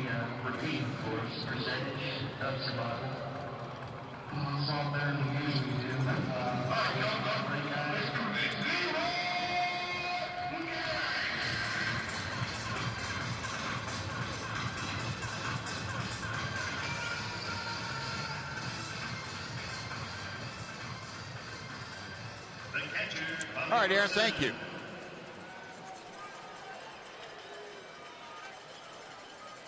No conference concluded for Nick Martinez. He has Jake Elmore at first.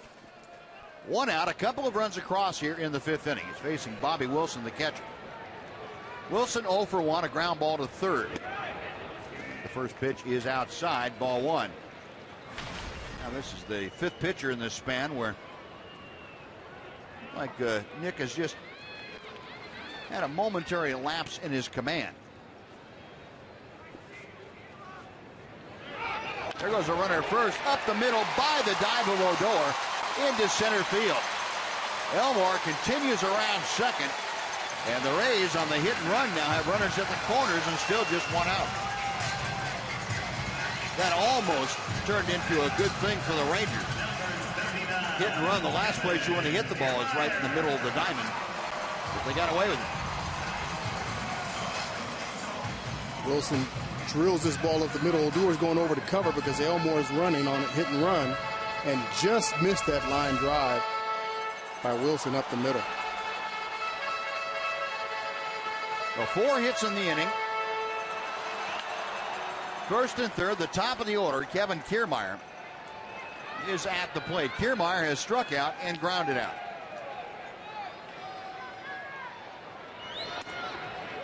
And Nick Martinez throws ball 1.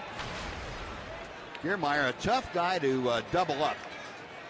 Really gets down the line well. If you remember last time he was up, he had a little slow 2-hopper to Kyle Blanks.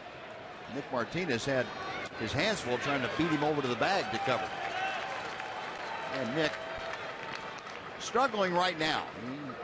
Trying to figure out what kind of an adjustment he has to make.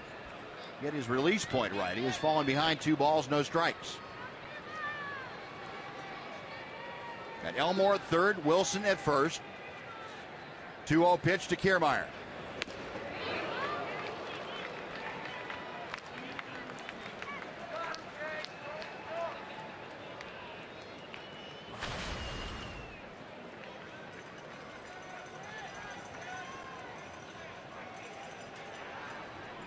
Kiermaier now 0 for his last 7 times to the plate. Good fastball down and away. He hits 2-2.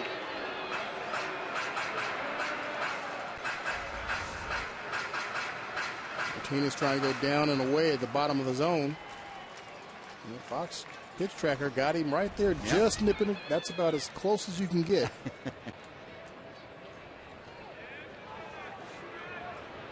Now the 2-2 is coming. Foul back to our left.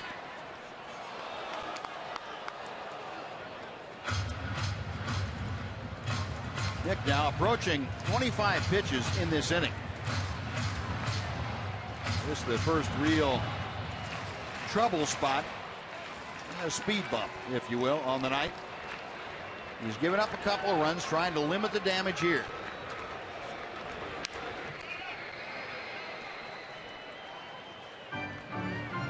Got Kiermaier. I think that ball hit Kiermaier between his hands. Yeah, you don't typically see that get jabbed that far. And his bat didn't break. No. That's impressive. He got in there. Yes, he did. Now another 2-2 pitch. Laid off the breaking ball, and the count runs full. Well, with 1 out, see if the Rays turn Bobby Wilson loose at first base. He's a catcher, and with the top of the order up there, Michael Baldelli telling him what he wants to have done. Steven Souza is waiting in the on-deck circle. 3-2 with 1 out. Pulled on the ground. Odor able to reach and make the play, and he gets him at first. And immediately Kevin Cash is jumping out of the Rays dugout. Kyle Blanks had to go up to make the catch on the throw by Blanks. And Kevin Cash, from his vantage point in the first base dugout, immediately jumped out there. Great play by Odor, just getting to that ball, but then kind of lofts it up there a little bit. Got him. Good play by Blanks. It's nice to have a guy that's 8'4" over there playing first base too. One that can pick it and go up and get it off the back of the board. Yes. Now on the play, Jake Elmore scored from third. That cut the Ranger lead to 5-3. Now Kiermaier thrown out. He gets not thrown out of the game, thrown out at first. He gets his 8th RBI and cuts the Ranger lead just to 2 runs now. Out at second base, Bobby Wilson. And the first pitch to Souza. Odor's playing just a shade up the middle. Goes a long way to get that ball, and that's the only play he really had. He didn't have enough time to set his feet because he's running too hard to his left and didn't really have time to do anything other than what he did. Even doing a little spin move, it would have been a lot more difficult to get Kiermaier, who can fly going down that line.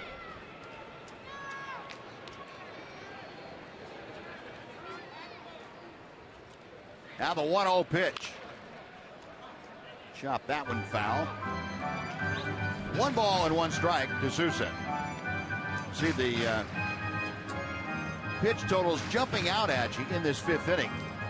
It had been a very modest pitch total for Nick Martinez through 4, and then all of a sudden a 30 jumps up at you. You see, where in the world did that come from? Good fastball to the outer edge. 1 ball and 2 strikes. Sousa is grounded to short and struck out.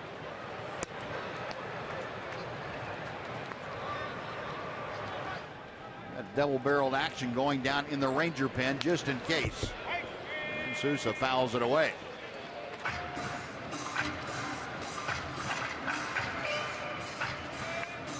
Alex Claudio, Anthony Bass. Guys, normally you'd want to have the pitchers reversed over there so you have the left-hander on the outside so that the ball's not coming from the same spot in between them, wouldn't you? I've always thought that. But maybe not. Hey, they're young guys. They don't know yet. Josh Frazier, the bullpen catcher, and Carlos Corcoran down there trying to pick out which ball's coming at him. Sousa leading the league in strikeouts by a hitter. And Nick Martinez would love for nothing more than to add to that total here. Got him on the fist. And the count remains even at 2 balls, 2 strikes.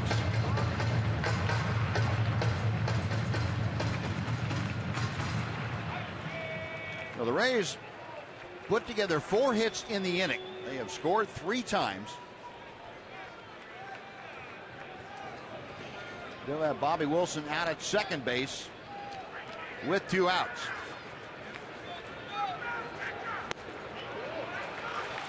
Couldn't get Sousa to go after that breaking ball. The count has gone full. Tough pitch to lay off of for anybody. Looked like a strike and tailed his way right out of the zone. And when you lead the league in strikeouts as a hitter, you swung at a few of those, I would think. Yeah, I think so. But not that time.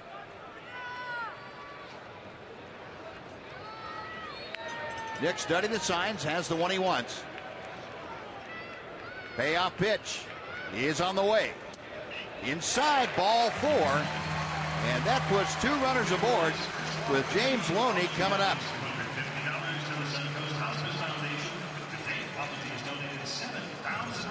Nick Martinez with his first walk of the game. And we talked about before, you start getting up into the 25-plus pitch range. Nick is up to 35 this inning, and you start making mistakes that you really can't afford, and Nick not able to counteract it, and that's going to do it. So he's not going to have an opportunity to get out of this inning. Jeff Bannister looking at trying to win the ball game instead of just Nick Martinez trying to win a game, and it's unfortunate. But Alex Claudio is going to be summoned to take on the left-handed hitting James Loney. So 3 runs across in the inning, 2 runners aboard with 2 outs. Alex Claudio coming on. We'll take a timeout.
nobody is more disappointed on that bench that Nick could not finish this inning and be in line for a W than Nick Martinez is. And Jeff Bannister going over and talking to his young right-hander just to make sure that Nick's head's okay and he understands exactly what thinking went behind the move to take him out of the ball game. That's a great move by Bannister, going over there and keeping that line of communication open and letting Nick know exactly what his thought process was. And James Loney going after the first pitch for Alex Claudio, grounds out, and that ends the threat in the 5th inning. The Rays do score 3 times, but strand 2. On to the 6th we go. It's 5-3 Rangers on Fox Sports Southwest.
Sonic Slam Inning brought to you by Sonic.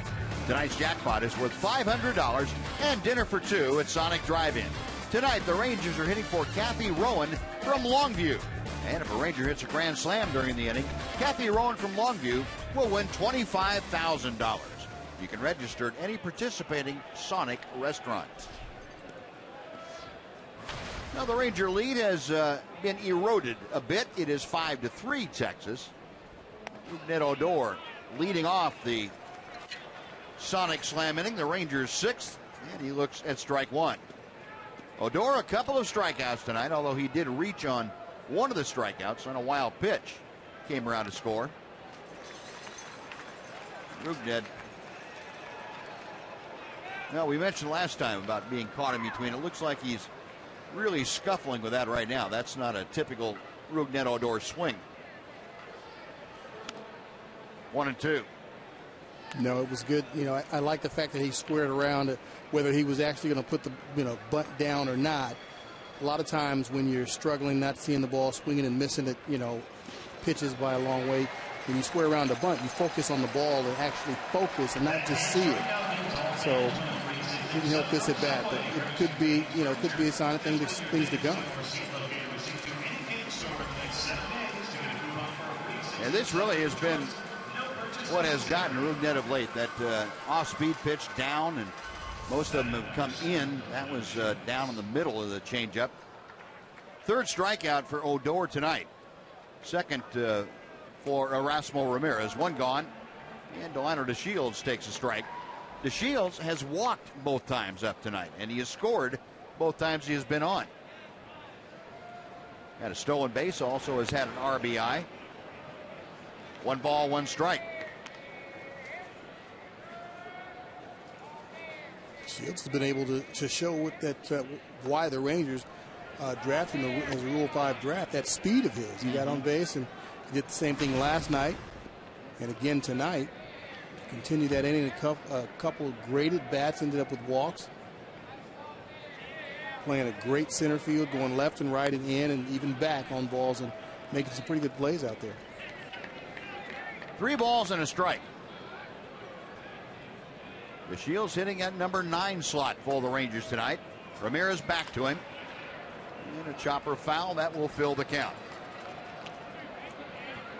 So Delino trying to get aboard with one out here in the 6th. Shin-Soo Choo will be next.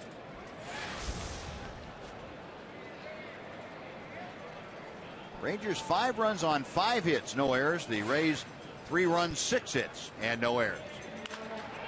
Line drive into the glove of Forsythe. That ball was blistered. And Delino comes up empty. Great bat by the Shields again. Waited Ramirez out. It's a rocket down there to Forsythe. You know, the more we see Delino, too, the more impressed I am with how quick his bat is, how quick his hands are. Yeah, and I think a lot of it has to do with, getting those consistent at bats. It's very difficult to come in and be a defensive replacement and have one at bat, and then the next time you get that batter's box, it's 4 days later. Right. And then you're facing somebody at the back end of somebody's bullpen. It makes it pretty difficult to do, but having that consistent playing time where you're getting 3, 4, 5 at bats every day helps you get into a rhythm. Here's Choo, is 0 for 2 tonight. He had a walk and an RBI in the 2nd inning. And he takes high and outside. It's 3 balls and no strikes. Choo also this evening has grounded to short and been called out on strikes. Choo with that 6-game hitting streak coming into play tonight. 3 balls and a strike. Shin-Soo 7 for his last 25. That was after that long 0 for 21. And the foul ball runs the count full.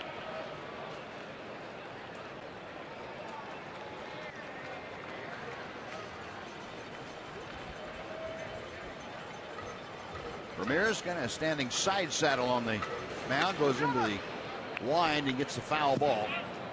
We'll try another 3-2. Erasmo Ramirez, one of those rare relievers anymore that will work from the full windup, and that goes back to his starting heritage. Choo drives one to right into the corner. It is one hop and out of the ballpark. A ground rule double for Shin-Soo Choo. He got a 3-2 pitch and kept it fair this time, his 7th double of the year. He's in scoring position with 2 outs for Elvis Andrus.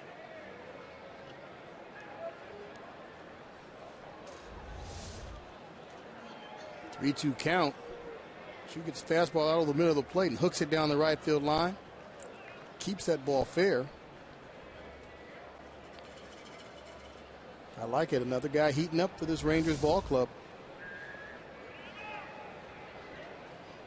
Well, the hits now are even at half a dozen for each team. Rangers still leading by a couple of runs. And Elvis Andrus takes a strike on the outside corner. Elvis 1 for 3. And the 2-run single that capped off that 4-run second for the Rangers.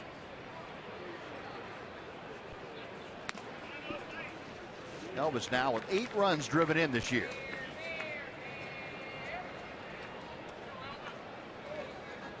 Andrus, prior to that at bat in the 2nd inning, had gone 2 for his last 29 with runners in scoring position, bidding for another here, but Kiermaier on the run makes the catch in the alley, and that'll do it for the Rangers. Choo's 2-out double is wasted by Texas. 1 left on after 5.5. 5-3 Rangers.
Rangers taking on the defending AL champs, Kansas City Royals.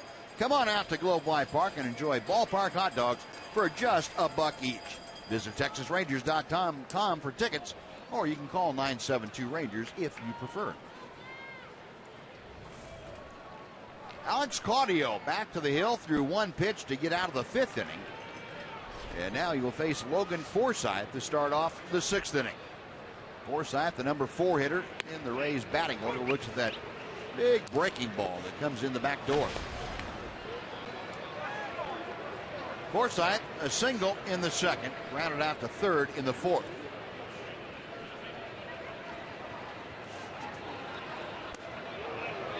Down and in, 0-2. You know, it's got to be tough. I know it's tough for a hitter to face a guy like Claudio because, number one, you don't see very many left-handers like that or very many pitchers with that style of pitching. Coming from down south that far. You just don't see it very often. I know Logan Forsythe would agree with you, Matt, because he waved at 3 of them, and that's it. A strikeout, 1 gone for David DeJesus. You know, it's one thing to be left-handed right-handed to have to deal with a guy like that, but left-handed, you don't see it very often. Nice breaking ball down in the zone. Forsythe, no idea what to do with that. Now left-hander against left-hander as David DeJesus checks in. 1 for 2 tonight. DeJesus singled to start off that 5th inning, which the Rays got back into the game, scoring 3 times. David with the average now at .303 for the year.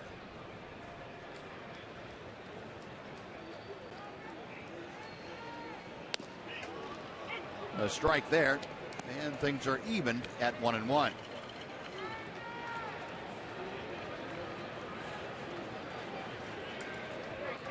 DeJesus, a career .277 hitter at the major league level.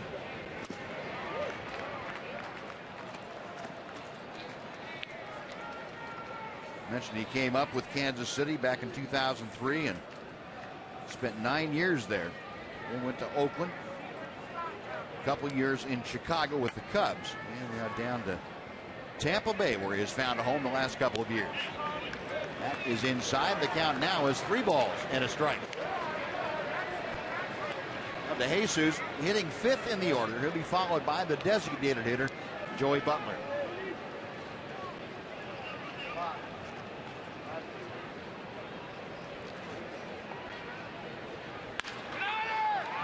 Blanks going to the line, makes the catch, and wins the race to the bag. Now that is the 2nd out. Joey Butler coming out. Number 9, Joey Butler.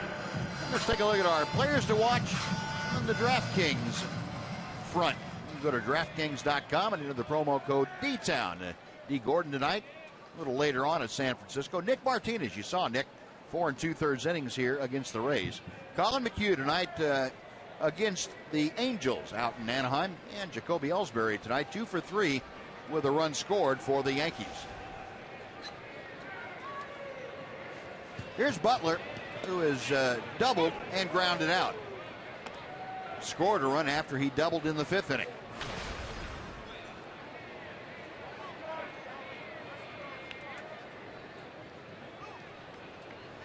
Butler with his 5th consecutive start as a DH for the Rays.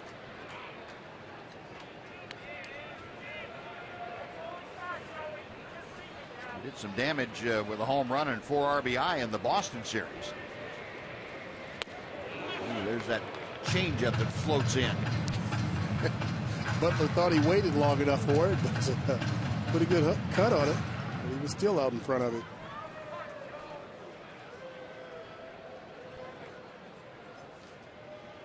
Claudio set the 1-2 pitch. Got him swinging. That breaking ball down and in, and Claudio works a 1-2-3-6 with a couple of punch outs.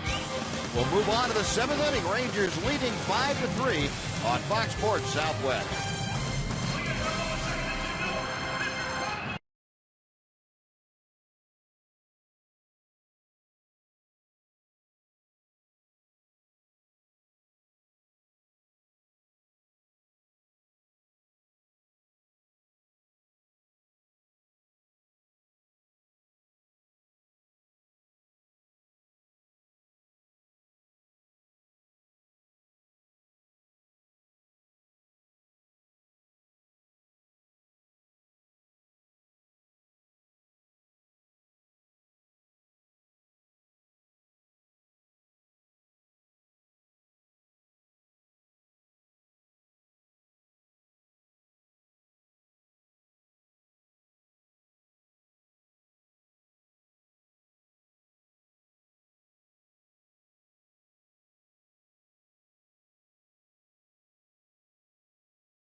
Four-game summary in the Rangers' second inning. Rougned Odor really got it going with that strikeout wild pitch. Then a walk with the bases full to Delino DeShields. Same thing for Shin-Soo Choo. That made it 2-0, and then Elvis with a big base hit brought in 2 more and capped off that 4-run second frame. The Rangers added 1 more in the fourth, made it a 5-0 game. Rays came back to add 3 in the 5th inning. It's now a 5-3 Ranger advantage, and Prince Fielder leading off the 7th inning. Erasmo Ramirez hits the outside corner. 1 ball and 1 strike. Fielder 1 for 2, an RBI, driving in his 14th run of the year, I should say, in the 4th inning.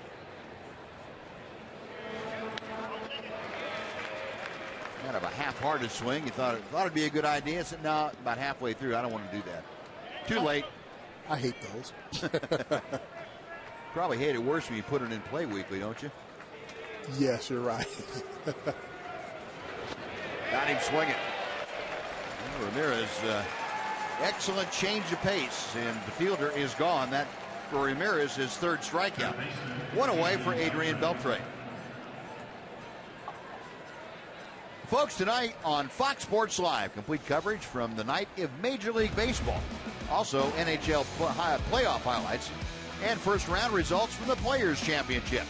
Stay tuned for a simulcast of Fox Sports Live tonight at midnight, right here on Fox Sports Southwest.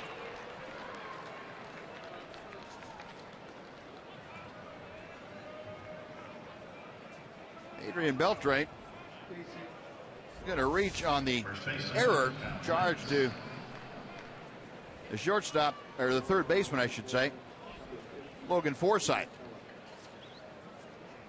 Beltre hits a shot down to Logan Forsythe. I think they ruled it a hit. They did rule it a hit. Okay. Maybe he'll take it.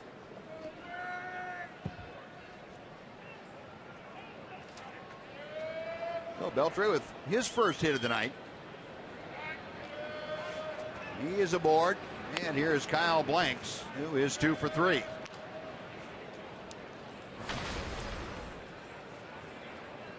Blanks singled in the 2nd, doubled in the 3rd, struck out in the 5th.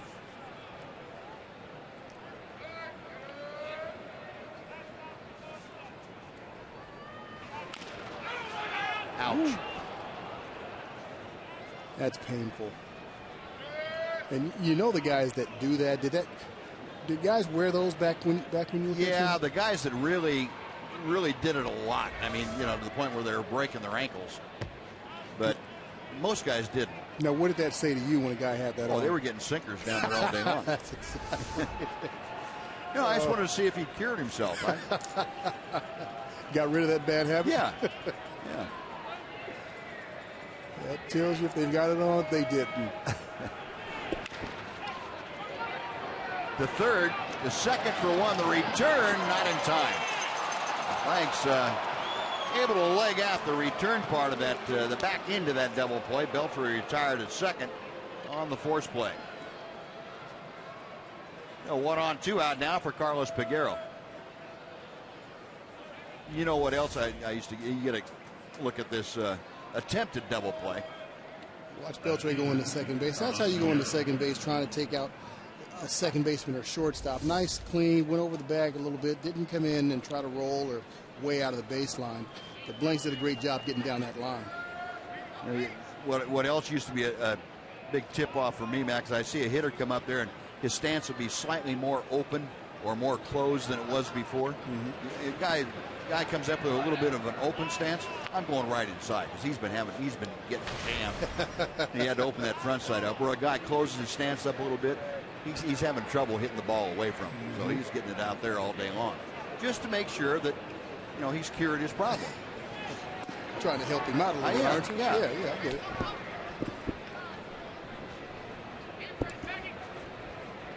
Carlos Peguero 1 out of 3 tonight.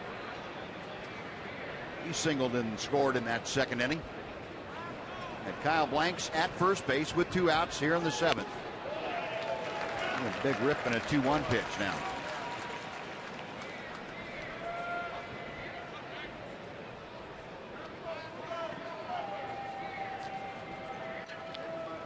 I think all of Peguero's home runs have been at the opposite field. I'd really like to see him pull one now. Just to see just how far he can hit it. Okay.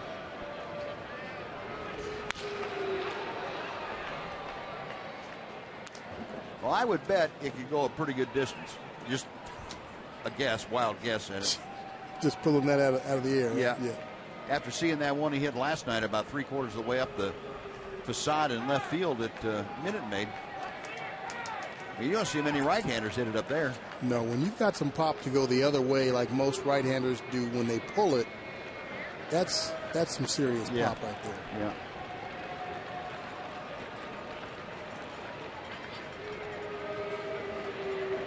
Wilson giving the signs to Erasmo Ramirez. The right-hander's ready. Got him swinging. Get up and in with that fastball. Ramirez gets his 4th strikeout. Rangers get a hit, but strand a runner will take the stretch here in Tampa Bay. It is 5-3 Rangers.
At-bat is up to the moment at any moment with in-game highlights, live look-ins, replay reviews, radio broadcasts, StatCast, and more.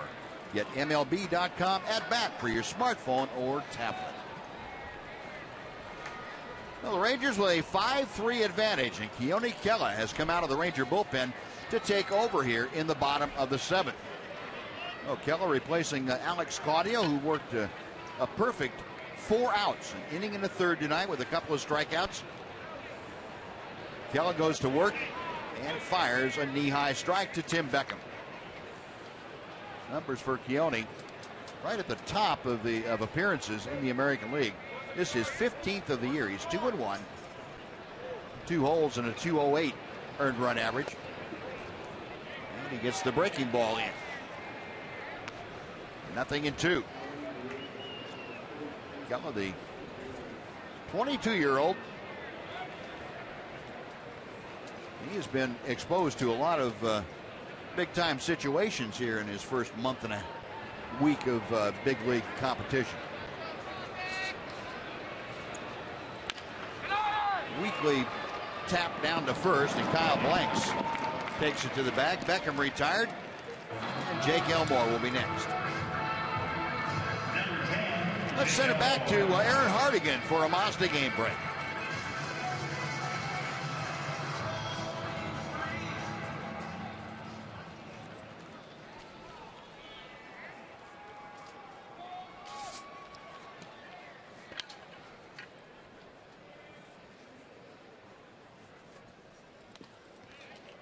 All right, Aaron, thank you. The Rangers are trying to win their 4th straight ball game. They lead it 5-3 with one out in the 7th inning. Jake Elmore, 2 for 2 tonight. He has singled and doubled. He has driven in a run and scored a run. Kellen missing down and in. 1 ball and 1 strike. Now, Keller's been pretty tough on right-handers. They're only hitting 214 off of him. Only allowed 1 run in his last 5 games over 5 innings pitched. Elmore trying to bunt his way aboard and couldn't make contact. That sharp, biting curveball of Keone Kela. Not only is it tough to hit, it's tough to bunt. 1 ball, 2 strikes. You know, that always amazed me. They teach you that a curveball is the easiest pitch to bunt as opposed to a fastball. And I always said, well, why is that? It's not the easiest pitch to hit. The easiest pitch to hit is a fastball, a straight fastball. Right. That curveball is on 2 different planes, so it's not. It doesn't make it easier, but people tend to think because it's going downward that it's easier to get the ball on the ground, bunt it, and get it on the ground. Typically, a curveball, yes, if it's going to go down, it's going to be on the ground, but not easy to do. Nice play by Elvis to unload that in a hurry, and he gets Elmore by a step and a half. 2 gone. Number 46, Bobby Wilson.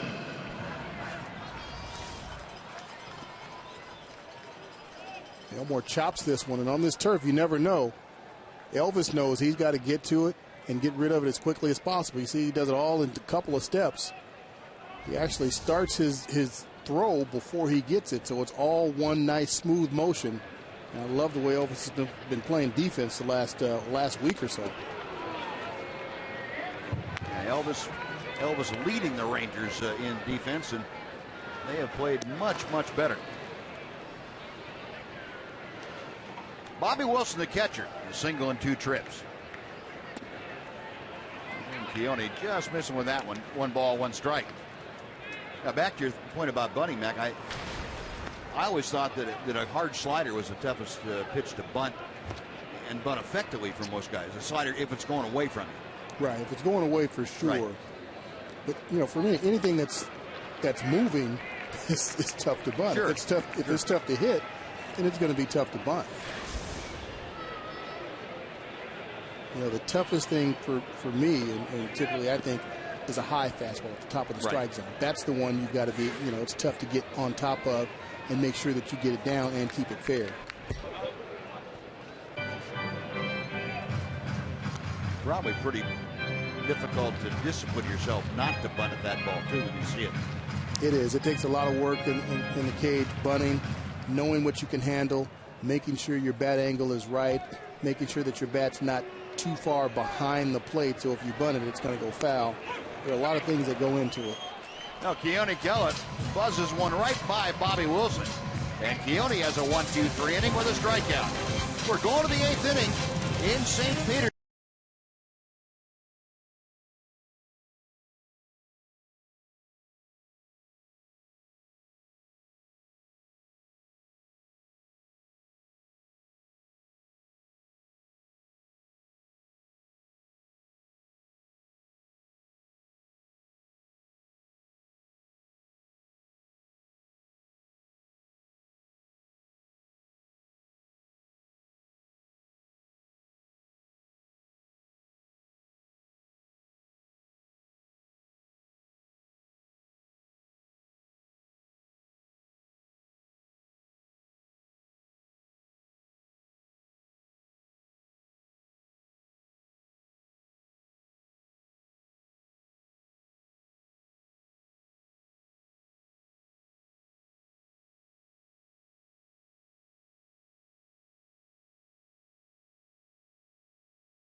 looks like.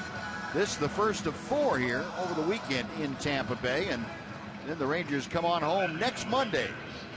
They'll start a 4-game series against the defending American League champion Kansas City Royals. Cleveland follows the Royals in for 3, and then the Rangers back on the road for a 3-city swing to Boston, New York, and Cleveland over Memorial Day.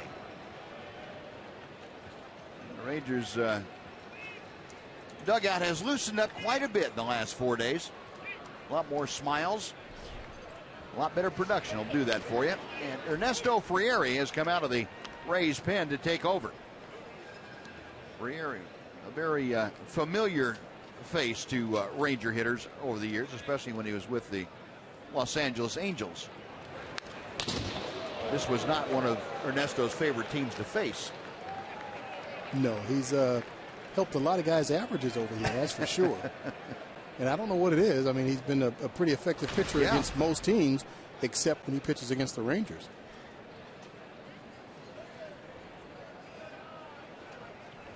Robinson Chirinos can't climb the ladder to get after that Frieri fastball, and there's strikeout number 1. Well, the Rangers tonight now have struck out 13 times, but they lead 5-3. Now Rougned Odor, who has 4 of those strikeouts, or 3 of those strikeouts, excuse me.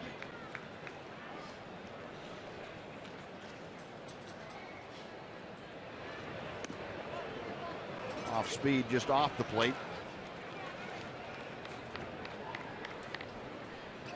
Frieri went to the Angels from San Diego back in 2012. Pop foul. Right at the railing. Forsythe reaching in and making a nice catch. And Rougned fouls out. That ball was high enough so that Forsythe could get over there, find the railing, and then just wait. You know, with a play like this, a left-hander hitting that ball, it's going to come back slightly into the field of play. Forsythe knew it, got as far as he could go, and looked up and waited for it, and it came right to him.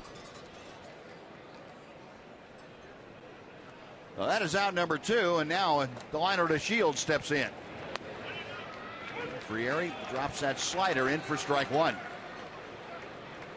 Delino 0 for 1 officially, although the one ball he put in play, he really smoked it down to third. In a line drive right at Forsythe.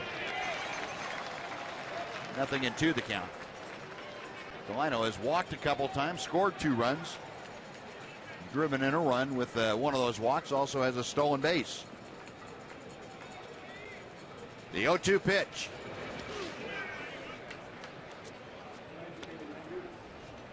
Frieri in 2013 with the Angels had 37 saves. And he really was on the verge of establishing himself as a premier closer. But fell on hard times after that. Went from the Angels over to the Pirates for a while. They released him. Rays kind of taking a flyer on him this year. Saw Sean Tollison in the Ranger bullpen.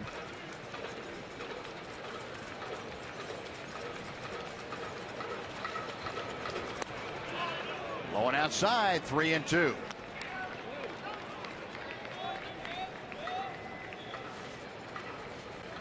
DeShields has had some pretty impressive at-bats tonight. Taking pitches, getting deep into the count. Way outside, ball 4, and that's the 3rd walk garnered by Delino DeShields tonight. Well, he is aboard, and it's a perfect opportunity for him to use his speed. 2 outs, leading by 2 runs in the 8th inning. Perfect opportunity. I'm sure he's probably going to be going one of either the first or second pitch. And this is a situation where I think Kevin Cash, as the manager, knows that. And this is the difference between a guy who can steal bases and a guy who's a base stealer comes into play. Everybody in the ballpark knows he's probably going to go, and then having the ability to get there, that's a base stealer.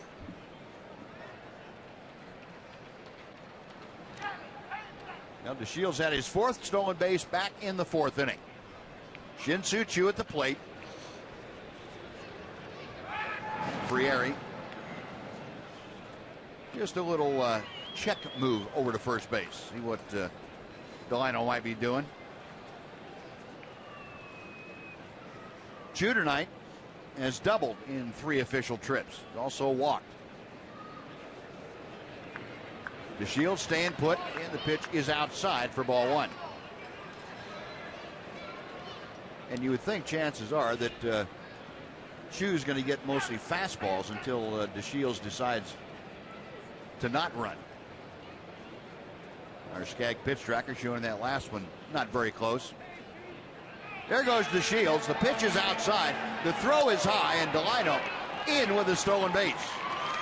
5 for 5. Easy.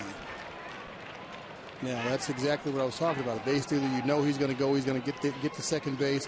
Try to get there as early as possible. You don't want to put that hitter in the hole. He gets a great jump, and again, he is in full stride so quickly. It's unbelievable. Just the quickness he has.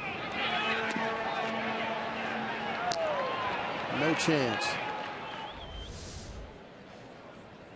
The Rangers have been breaking out that running game a little more effectively of late, too. There's a breaking ball that's into Chu. You look at Delino out there. He had third base. He thought about it. Friere's just not really paying attention to him. But in this situation, 2 outs, you're already in scoring position. Go ahead and let that hitter hit. Rangers have been successful in 15 in the last 18 stolen base attempts they have made. They have moved up the ranks of American League stolen base leaders. They now have 20 as a team.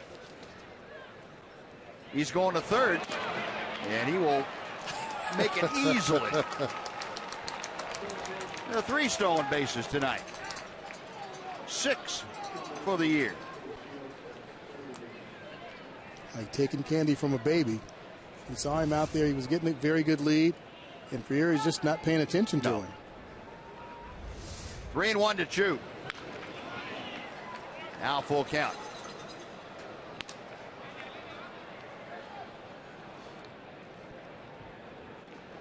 And this is not just a don't care situation. This is a situation where that run means an awful lot in this game. That's an important insurance run for the Rangers.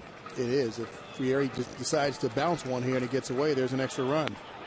Call, strike 3. Chu caught looking, that fastball caught the inside corner. No runs, no hits. The Walker left stranded. Bottom of the 8th coming up. Rangers 5, Rays 3.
games, and they tried to make it 5 wins in their last 6 games. If that happens, then tomorrow they'll be trying to make it a 5-game winning streak, and they'll be trying to make it 6 of the last 7. It'll be probably Evan Longoria back in the Rays lineup. Out tonight with flu-like symptoms, Elvis Andrus continues to do very well against the Rays. And now we get it back to Buzz and Mac. Will tell you about the new Rangers pitchers, guys. All right, John, thank you. It's Sean Thomason that has come out of the Ranger bullpen. Bullpen tonight has now worked 2 1/3 shutout hitless innings, and Thomason trying to keep that going. This the 12th game for the Baylor X. Sean Thomason out of Allen, Texas. Last saw him night before last, finishing up that 7-1 Ranger win over the Astros down at Minute Maid. Kevin Kiermaier leading off.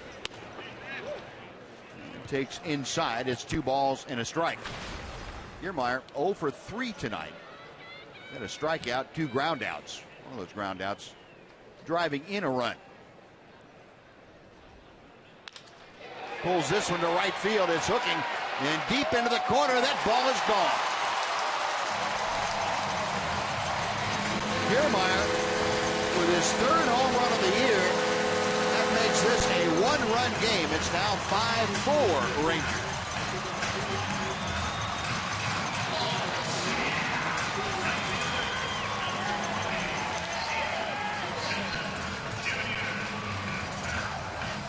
Collison left one out over the plate for Kiermaier. Had a pretty good swing on it. Trying to go down and away with that. And ended up a little bit higher than he wanted and right down the middle.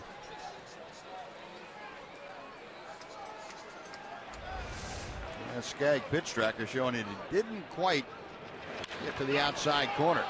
Now first ball swinging. Steven Sousa pops one up, and Rougned Odor, your second baseman, kind of staggering around out there, makes the catch. Score out number 1.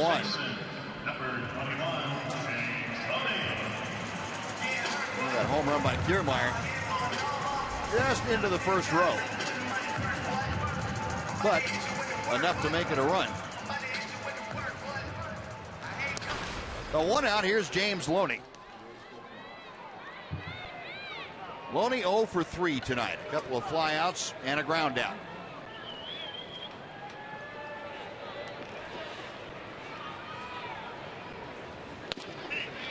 Collison pours in strike 1 to him.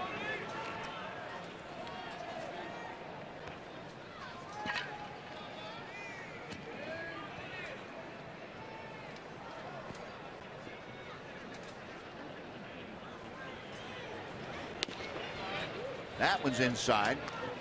The count evens up now. 1 ball and 1 strike.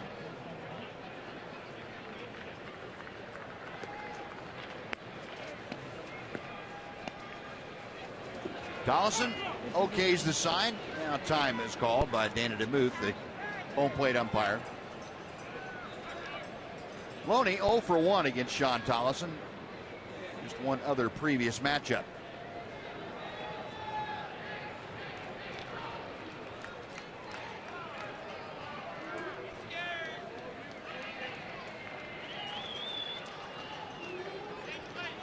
Seven hits for each club. The Rangers leading 5-4 here in the bottom of the 8th inning.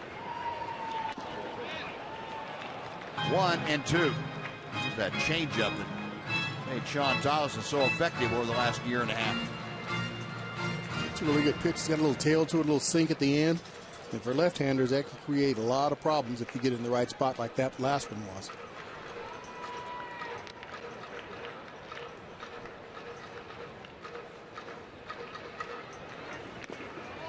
Tried the fastball and tried the same spot and missed. 2 and 2.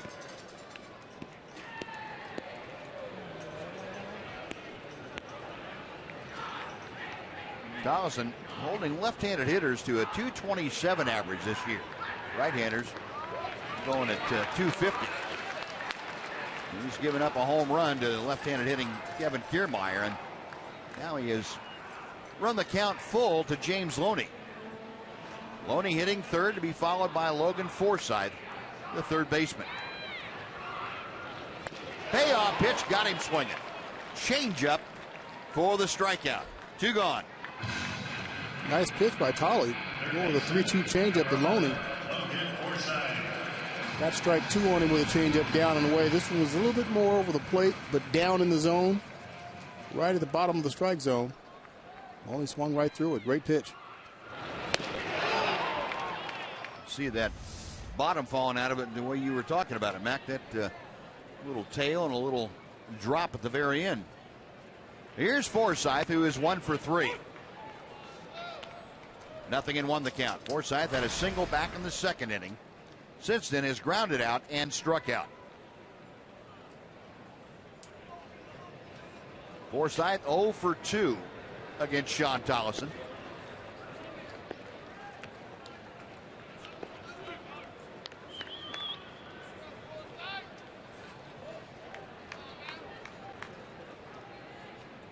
Tollison reading the signs, gets the sign he wants.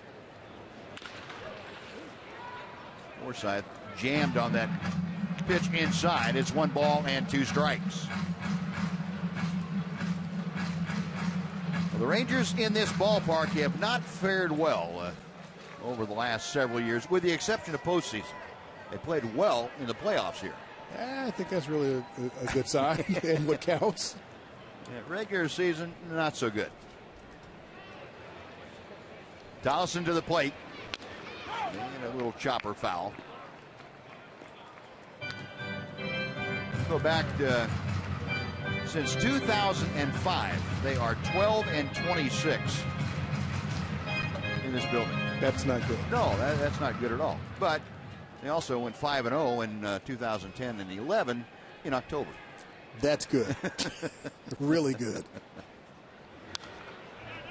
Back into the seats. Yeah, that's the second season. That's when things change a little bit. As they say, you can throw the statistics out the window. Whole different ball game. Yeah. 1 ball and 2 strikes. Call strike 3. Danny DeMuth hesitated ever so slightly, but threw that right hand up. And that will do it for the Rays. The leadoff homer by Kiermaier gets them a run closer. 9th inning coming up. 5-4 Texas.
Top of the 9th inning. And Brandon Gomes has come out of the Tampa Bay bullpen to take over. Gomes becomes the 4th pitcher used tonight, appearing in his 9th ball game. Opponent's hitting just .211 against the right-hander. He's a hard thrower, 30 years old, out of Fall River, Massachusetts. Lived down in Austin, Texas right now. Elvis Andrus leading off for the Rangers here in the 9th inning. Elvis 1 for 4. Well, tonight's game, that one, though, a very big 2-run single. back to the screen, 0-2. Against Brandon Gomes, Elvis 1 for 3 with a walk in his career.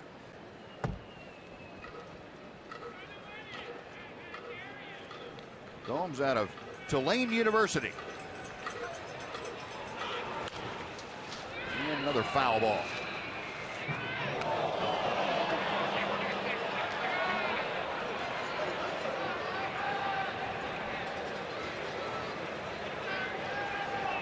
Gomes originally the property of the San Diego Padres.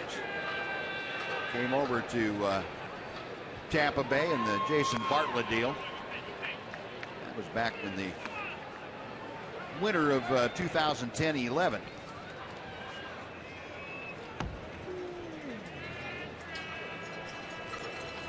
Made his major league debut later in 2011. 40 games in the bullpen, out of the bullpen that year. And Elvis again fouling it off to the first base side.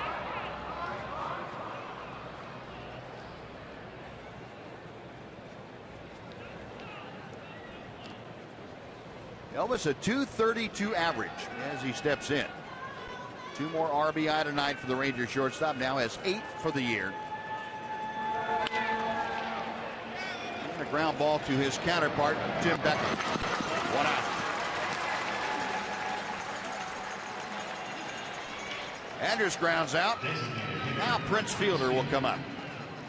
Gomes is pretty much a ground ball pitcher. He's got a split finger, a slider, and a splitter. He likes to keep that ball down and have the opponent beat the ball into the ground. Done pretty well against right-handers. They're only hitting 158 off of him. Prince 1 for 4 tonight with an RBI single.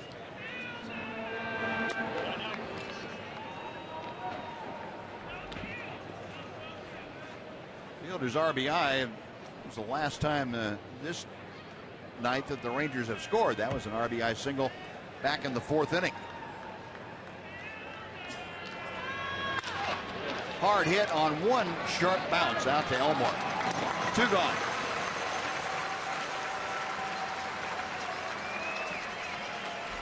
And Adrian Beltre making his way to the plate. Neftali Feliz, the Ranger closer, getting loose in that Ranger bullpen. Rangers leading 5-4. Adrian Beltre would like to provide maybe a little more cushion. Just a little bit. 1 for 4 tonight for the Ranger third sacker. Ooh, he had one there. He's trying. Another couple weeks, that ball probably doesn't get back in play.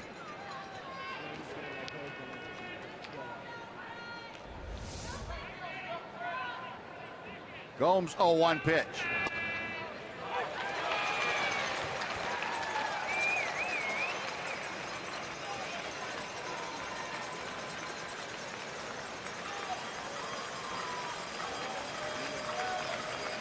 Beltre waiting. We'll try the 0-2 once again. You know, there aren't many guys that have the ability to foul off a tough pitch that's close to the strike zone with 2 strikes like that. Beltre obviously behind on that fastball up in the zone. Just wanted to foul it off so we can get another pitch. And that other pitch is on the way. Forsythe cuts it off to third, and that'll do it. So Gomes comes in and gets his trademark 3 ground balls. Rangers out in order.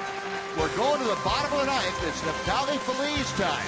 Rangers leading 5-4 over the Rays.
Fox Sports Southwest is brought to you by Southwest Airlines. Book your low fare now at southwest.com.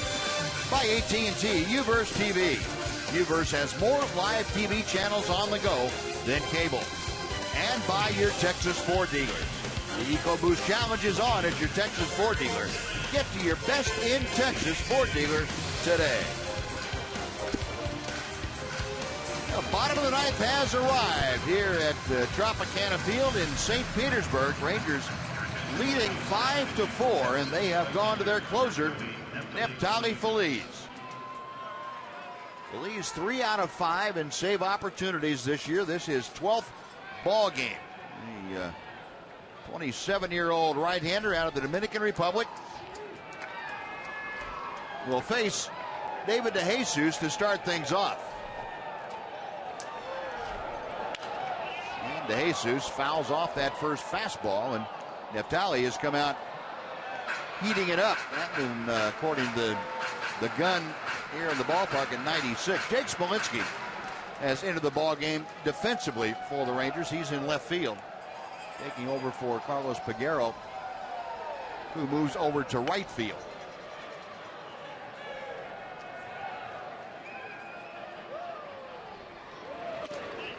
That pitch just off the outside corner. 1 ball and 1 strike. DeJesus tonight 1 for 3, singled and scored in the 5th inning.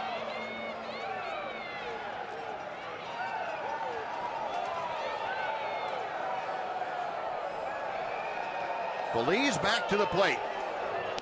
Drops in the breaking ball. 1-2. Phillies has 3 career saves against the Rays. 3 chances, 3 saves, and then 3 postseason saves as well. And DeJesus 0 for 3 in his career against Phillies. The 1-2 pitch.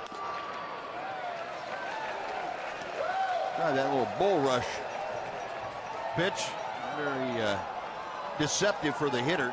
He throw his timing off a little bit, but missed upstairs. Jeff Bannister, open his closer, can shut the door here on the 4th straight victory for the Rangers. 2-2 pitch. Look out. DeJesus strikes out. The bat goes back 4 rows over the Rays dugout. And Neftali Phillies has out number 1 here in the 9th inning. Great power pitching by Phillies. I like that bull rush that, a guy that's throwing, can throw in the mid-90s. I like when they do that because it makes that pitch, that much faster for a hitter, because a hitter tries to get in that same rhythm as that pitcher. It's the timing, and that timing mechanism gets messed up when that pitcher, bull rushes a hitter. So 1 gone. Now Joey Butler, the designated hitter.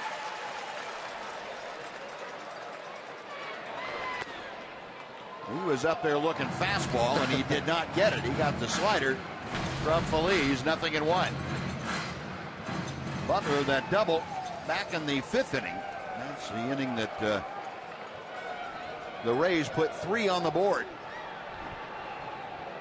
0-1 pitch. Another slider that's just off the outside corner.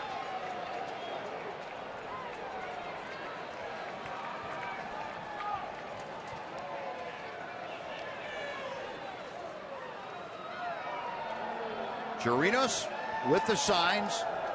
Phillies with the pitch. Steady diet of breaking balls. 1-2. Neftali Phillies picked up his 3rd save of the year in his last outing. That was on Monday night in Houston. Had 2 strikeouts in the 9th inning against the Astros.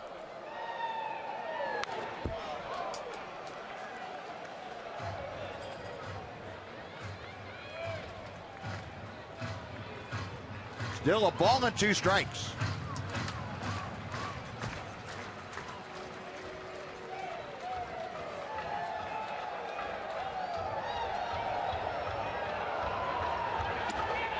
Couldn't get it off of that slider.